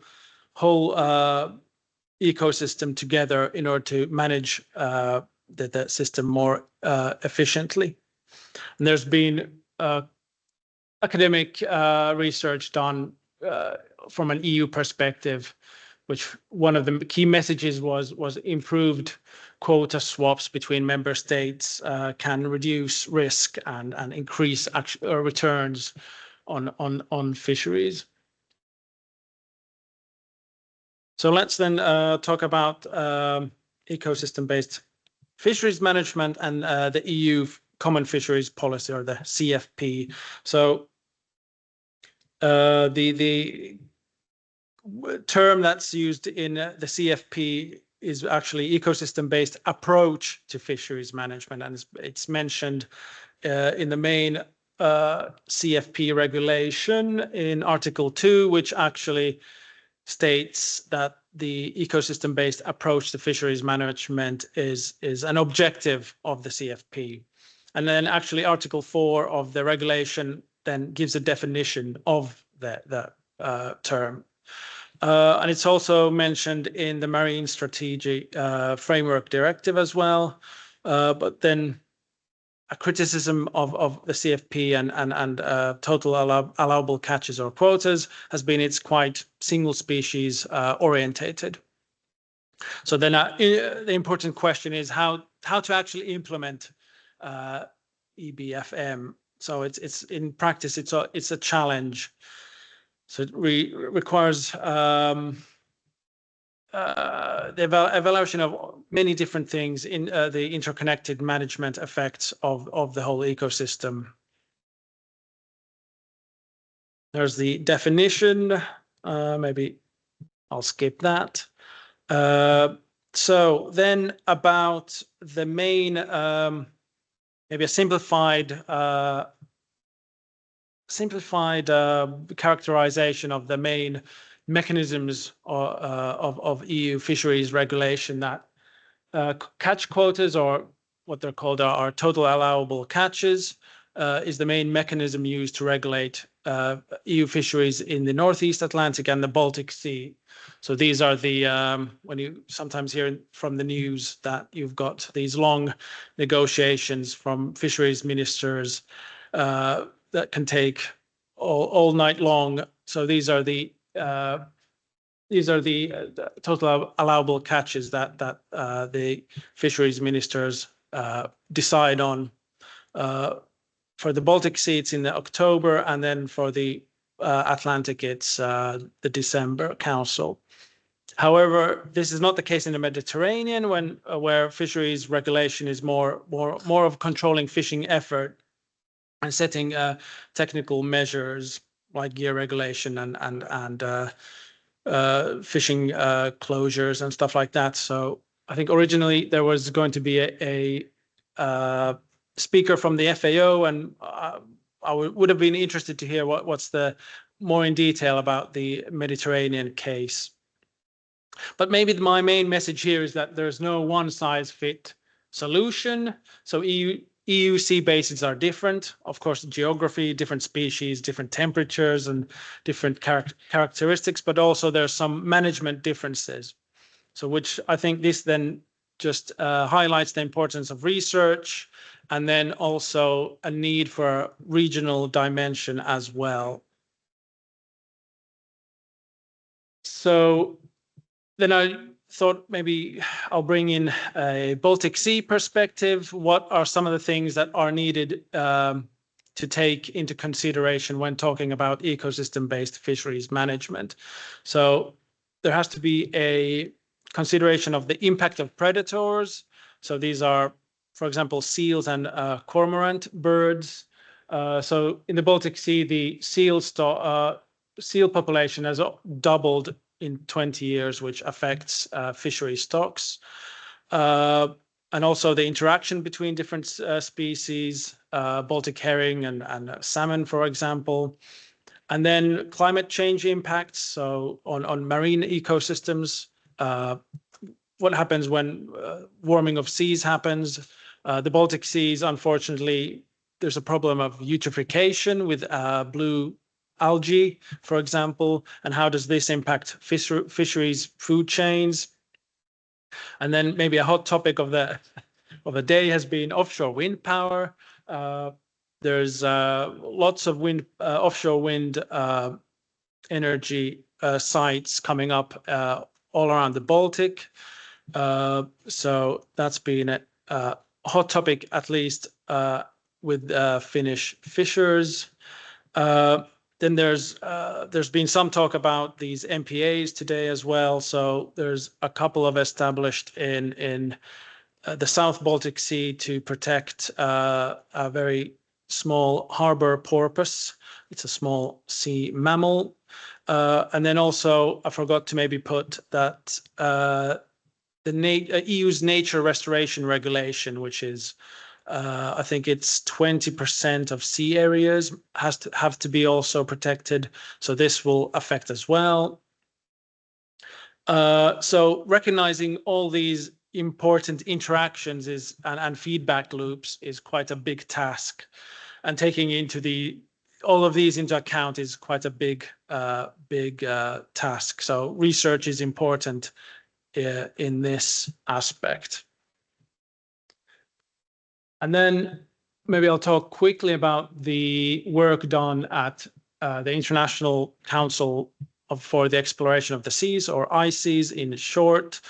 So the EU relies on ICES for their TAC recommendations, and each year they request TAC advice. It's done by stock. So this is the single stock management criticism, and it doesn't really take multi-species dynamics into account. But the ICES also conducts these kind of ecosystem assessments. So they do give out ecosystem advice. And then the traditional benchmark for setting these tax has been this MSY, which is the fishing mortality at maximum sustainable yield levels. But then ICES has, in these recent years, been developing this kind of fishing mortality ecosystem indicator as well, which then takes into account these prey-predator relationships, climate-induced shifts in stock productivity, and then also habitat degradation, which affects spawning and recruitment of fish. So there is work being done with trying to take this ecosystem aspect into account. And then maybe some conclusions. So maybe that big first comment is moving from a single species management to multi-species one, and then step by step maybe going to ecosystem-based management, maybe integrating ecosystem advice more into fisheries advice. Can't stress enough with the importance of research and taking geographic differences into account. And then also the question of ecosystem-based fisheries management in relation to offshore energy. That's been a hot topic today, and marine spatial planning, and also digital twins. So this Surimi project, which I learned about last week at a other event, this Surimi project actually tries to incorporate ecosystem models and then also economic models into these digital twin of the ocean, and tries to get a better picture of how could fisheries or marine management be done in a more holistic way. And then also the link to marine spatial planning. I think that's an important aspect when looking at the ecosystem-based management, trying to integrate all of the sectors that we've been talking today. And there's a Seawise project, Horizon-funded project on ecosystem-based fisheries management. There's a symposium during the next summer in Brussels. So this field or this topic is being continuously studied and researched. And then lastly, maybe I could mention that there's a public consultation on the common fisheries policy currently underway. And the deadline for these consultations is end of this month. So this is a part of the comprehensive evaluation of the current common fisheries policy regulation. So that will probably feed into what will be the next common fishery policy regulation. So that's a somewhat comprehensive overview of a EU policy aspect of ecosystem-based fisheries management. Thank you. And hopefully I'm on time. Oh, we got confused because it's 7 minutes, but it's not a question. But yeah. What time? No, but you were not. Anyway. Do I stay? You could if you want to. If it does. There might be. So thank you very much, Anthony, for this very succinct and comprehensive overview about what ecosystem-based fisheries management can mean. We are opening a question and answer session, and then we'll continue into our idea collection and brainstorming eventually. But first of all, you were talking about the gray seals and the cormorants. And I'm taking my official hat off now, because I'm working now for a funding agency in the ministry. About 20 years ago, I was working for an NGO in the Watton Sea area of the North Sea, and we were talking about the conservation of seals and harbor porpoises and so on and so forth. And there is probably the value of having species around also needed, because we kind of killed as humans, the fur seals down to 5,000 existing species in the Baltic. And now restoration efforts and conservation efforts have been kind of bringing them up to maybe 2/4 of what was kind of originally there. How, if you could gauge, how strong is that impact of seals and cormorants compared to what is actually fished? Are they actually eating so much? I'm very curious now. This is always a topic that Finnish fishers like to complain about, and I presume other also German fishers. Yes, exactly. I think it's a common complaint. I think it's always a topic that needs research. I can't really tell the exact numbers, but that's what the fishers tell us, that these have effect on fish stocks. Yeah, and also on aquaculture sites as well. The seals eat raised fish from the pens, and then they jump in and out. Exactly. Yeah. Anyway, so are there further questions from the floor to Anthony, or from online colleagues? Jessica, you just go ahead. Do you need a mic? Thank you. So my question is, from my understanding, the ecosystem-based approach, so maybe not necessarily for fisheries, but it also includes stakeholder participation. So I was just wondering if you can share any insights on that, since that has also been something that we brought up today, or if you have any good examples of that. There's always, I can always talk about a Finnish perspective, but we always listen to national stakeholders, and then also when setting tax and quotas, the regional, it's called Baltfish, which is the regional head of fisheries department of each Baltic Sea member state. They also listen to NGOs, so it's always taken into account. But then maybe there's mentioning, I think a previous presenter said it, that the fisheries is quite a small sector. So when you start going to the bigger level of ecosystem-based ecosystem-based management, how does then fisheries, it's a small sector, how does the voice, is it heard when talking about offshore energy or shipping and stuff like that? So I think then that's a different story. I can tell about there's some worry about in the Finnish case that they're green lighting offshore energy sites quite a lot. So what's then the effect on fisheries and spawning sites?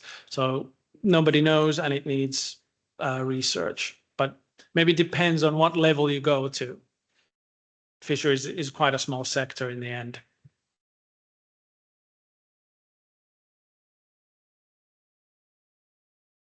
Are you happy with the answer? No. Okay, fair enough. So are there further questions online? Okay, so Johannes, the floor is over to Hamburg again.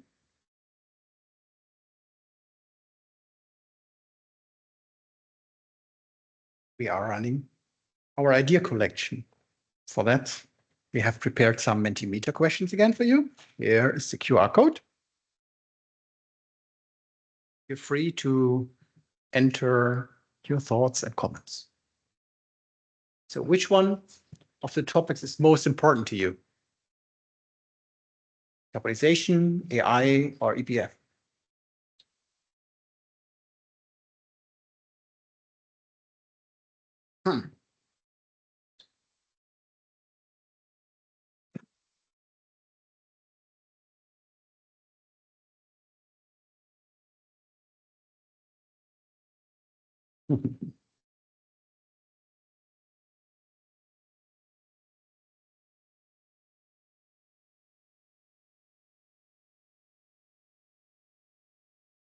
Can you show again the QR code?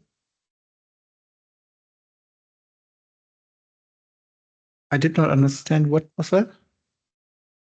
If it's possible, that you show again the QR code. Yeah, Johannes, thank you.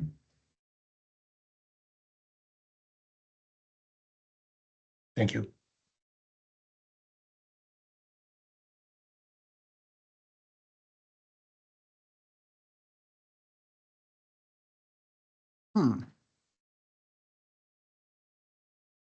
That is almost equal. I'm surprised or happy actually, because it shows that we are shooting in different directions.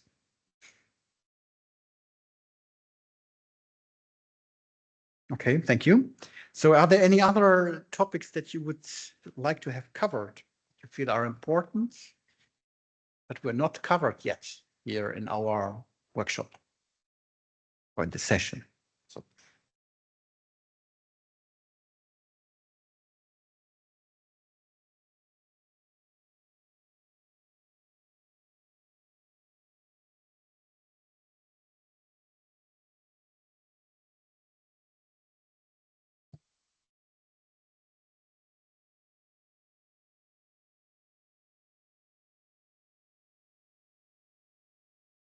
hybrids. Food security, efficient propulsion, social dimension. Yeah, that pertains also to the fishermen itself and their perceived threats.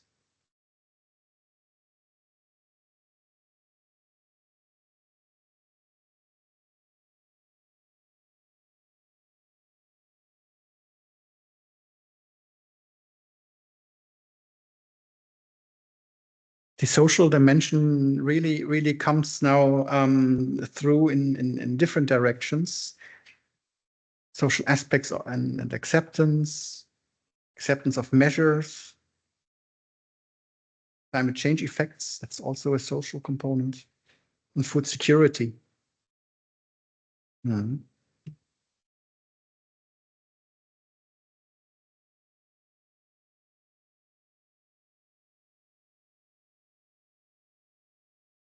Of course, there is more to learn from the shipping sector.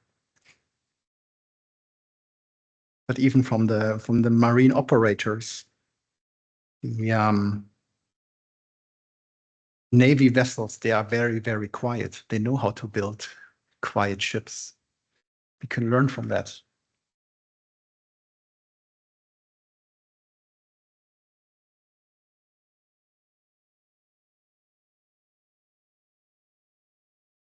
Complete vessel design, that is kind of interesting.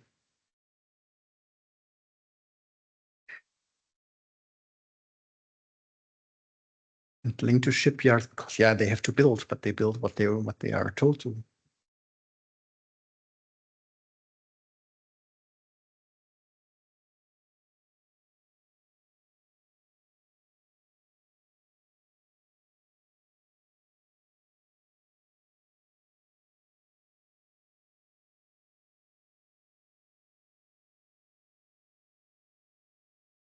I would say we can go to that slide exactly, Johannes. So what future activities should be jointly addressed by the partnerships, Zoot, Waterborne, and Blue Partnership? Biodiversity components.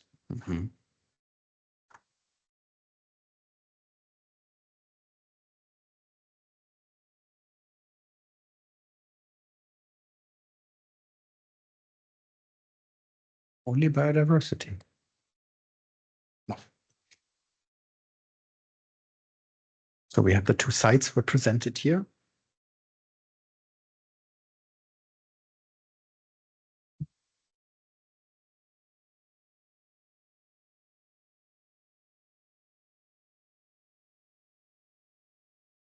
Fish stock traceability and product quality along value chains.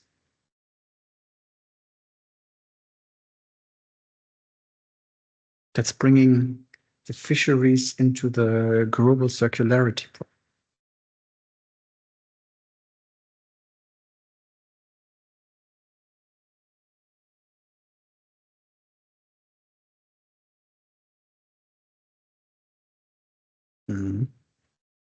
The sensor technology, marine energy, fishing, fisheries, energy transition. I would say that a lot of these fisheries are SMEs in the first place. And we saw that in the presentation. So in 2040, we are looking into regulations eventually. So that will give us some time for building modern fishing vessels that are helping us. Yeah. Benjamin, I will add, I'll go to the voting now, which I somehow forgot previous slides. So let's vote on this one and then on the previous one. Finish this one and go back, you know.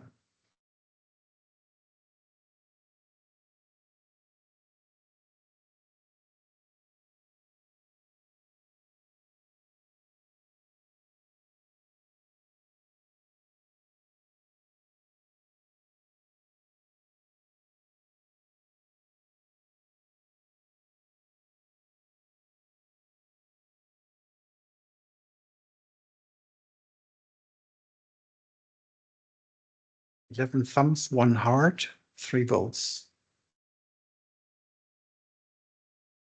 Me hearties.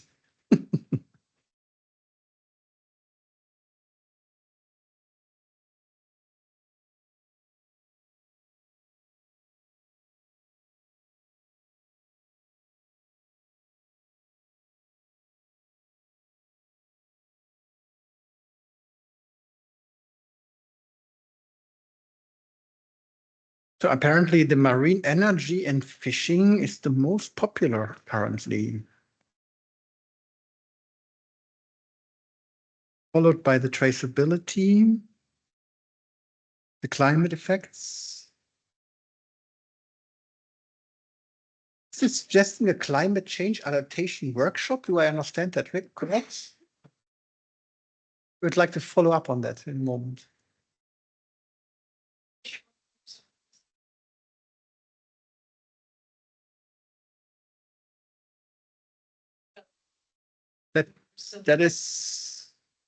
That's a good point, Jessica. Yeah. I thought I mentioned that for the joint Waterborne Zoot plus the partnership connectivity, but yes. We can now vote on the previous slide. Say that again, please. We can now vote on the additional topics which we before.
So,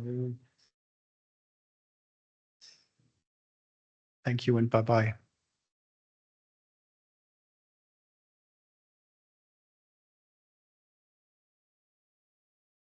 So the voting, 14 responses with votes are bringing up 3 topics. Social aspects such as acceptance, climate adaptation strategies, and funding incentives for eco-friendly vessels. These are the 3 top ones. And at the same kind of level, hybridization, efficient propulsion, and food security. Okay, you casted your vote. There is an overlapping window. Yeah, thank you.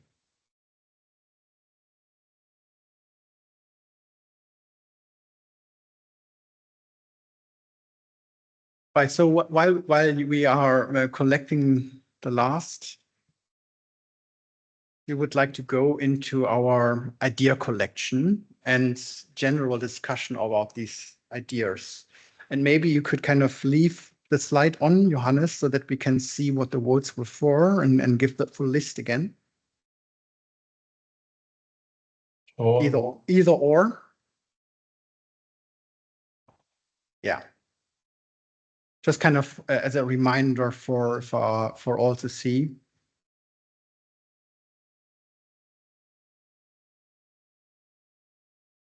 Are there any? I mean, you have been saying, okay, climate change adaptation workshop, climate change effects on fishing and biodiversity. I'm kind of triggering you. Why is that important to the ZOOT community and Waterborne TP community?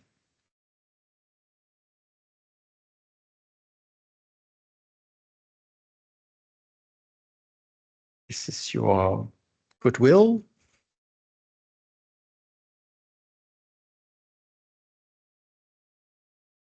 The question is, what future activities should be jointly addressed and how should we do it?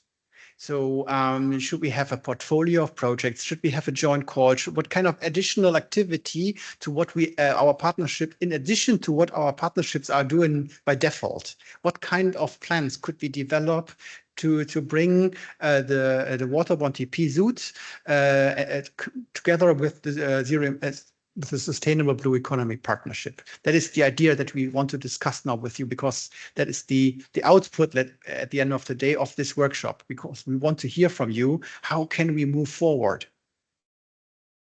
And you identified a few topics now that were by vote popular: marine energy and fishing. Okay, that is one, standing with 3 votes out of the others, but they are very, very closely followed. So it's, I would say it's even an equal collection to fish stock traceability and climate effects, sensors and adaptation.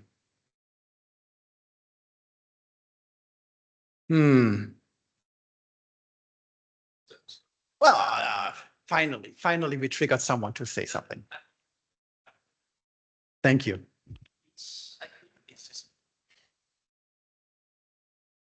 Just a comment to start the discussions.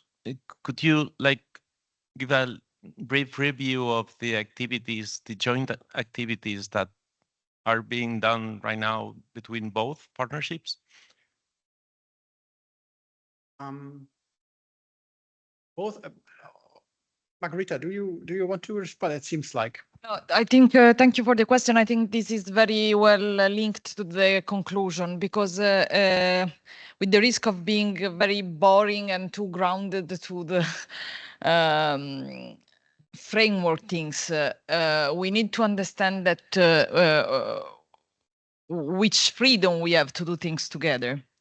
And for instance, some of the proposal, because here we look at topics, but we need to look also to instruments. I mean, we can keep going doing wonderful workshop as today forever, but then what? And the issue here is that in terms of the legal framework, we are not allowed yet, not sure what will happen in FP10, to do properly joint call, because we are a co-funded partnership, while the Zero-Emission Waterborne Transport partnership is a co-programmed, meaning we have direct funding from member states, while they are entirely funded by the European Commission. For this reason, the Zero-Emission Partnership is more agile in doing things together with the mission, and we would have like to see a stronger engagement by the mission people. We will try to connect. So maybe in order to find a compromise, what we can aim at is to inform a sort of co-labeled call, joint call. Yes, or not joint, co-labeled call. We try perhaps to fine-tune a bit the time of launch, the contents, the narrative, but it's not a true joint call. On another side, we are plenty of different activities as I presented, but I don't know if this is the case for the zero emission. I don't think so, but I don't know that framework. And for instance, we will do this portfolio project by letting project coordinators, clustering and working together. This will be a sort of supported activities for a while. And I believe that today a lot of ideas and projects came up, and we could think about other typology of joint action that are not joint call. For instance, I'm wondering whether we launched very recently a call for access to research infrastructure, and when I listened to the presentation, in particular of the first session, I thought that this might have been relevant also for the Waterborne Technology Platform community. So in some cases, maybe it's just a matter of letting the other community more aware. So whatever we are, let's say, discussing and presenting, it's really important that we understand the framework where we act, so that we think of sound proposal and by being creative but still realistic. Thank you. Thank you, Rita. That was a very valuable point. So how can we come together? That is what we need to figure out, that both ends also need to figure out together.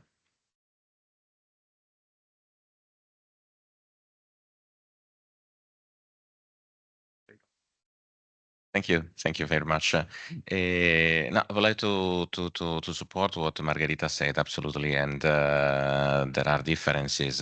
But in fact, coming back also from what I said previously, is I recognize a need of coordination, and there is also a difference between waterborne and zero-emission waterborne transport. Zero-emission waterborne transport is an initiative of the European Commission, which is led by Waterborne, which has a certain budget under certain conditions, so the co-creation at partnership level of the various goals, but which is focused on decarbonization. The primary goal is the decarbonization.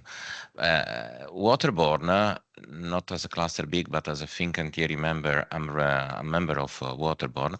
Waterborne has 3 pillars, and one of these pillars is on blue economy. So it has the possibility to identify priorities on its membership and also to provide advocacies on various instruments and suggestions and etc. to what are the priorities for the Waterborne members relevant to the blue economy. And so to suggest. And I think that when we do have these kind of initiatives that may exploit synergies, that require access to the same key enabling technologies, as I said before, and that are aimed on the same more or less sector, which is maritime at large, blue economy at large, it is important also in view of the new framework program and to identify how to cooperate and how to put together different pieces of the jigsaw for a larger impact. So that Waterborne plus TEUT plus BEP plus the mission and etc. I named 4. The sum of this is 6 or 7, because with synergies you can achieve more. Talking about jigsaws, I like that kind of image. What you sometimes do if you are solving a jigsaw, you can be putting the frame around first. And one of the frames that I would put now is that the European Commission has set up a complementary set of partnerships and the mission. And they are in both ways complementary to each other. The mission has its lighthouses in the first phase, and one of that for the Northern Baltic Sea is in fact about the decarbonization of the fishing fleets.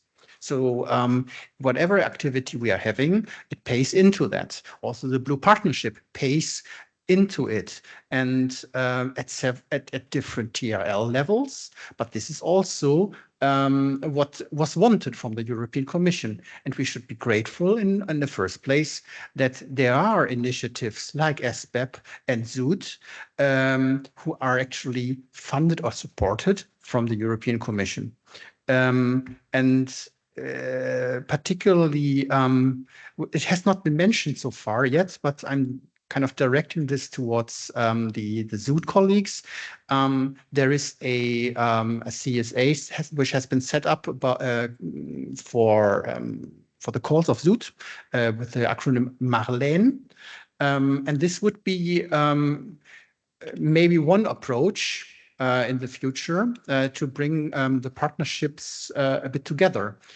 Because in both call texts for our grant agreement installments and also for the outline of Marlene, it has been specified by the Commission that the two partnerships should kind of actually connect and join their activities, join forces, I mean.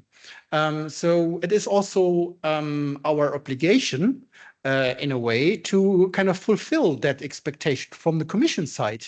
Otherwise, we are, as member states, not kind of reacting accordingly to what the Commission kind of envisioned in the first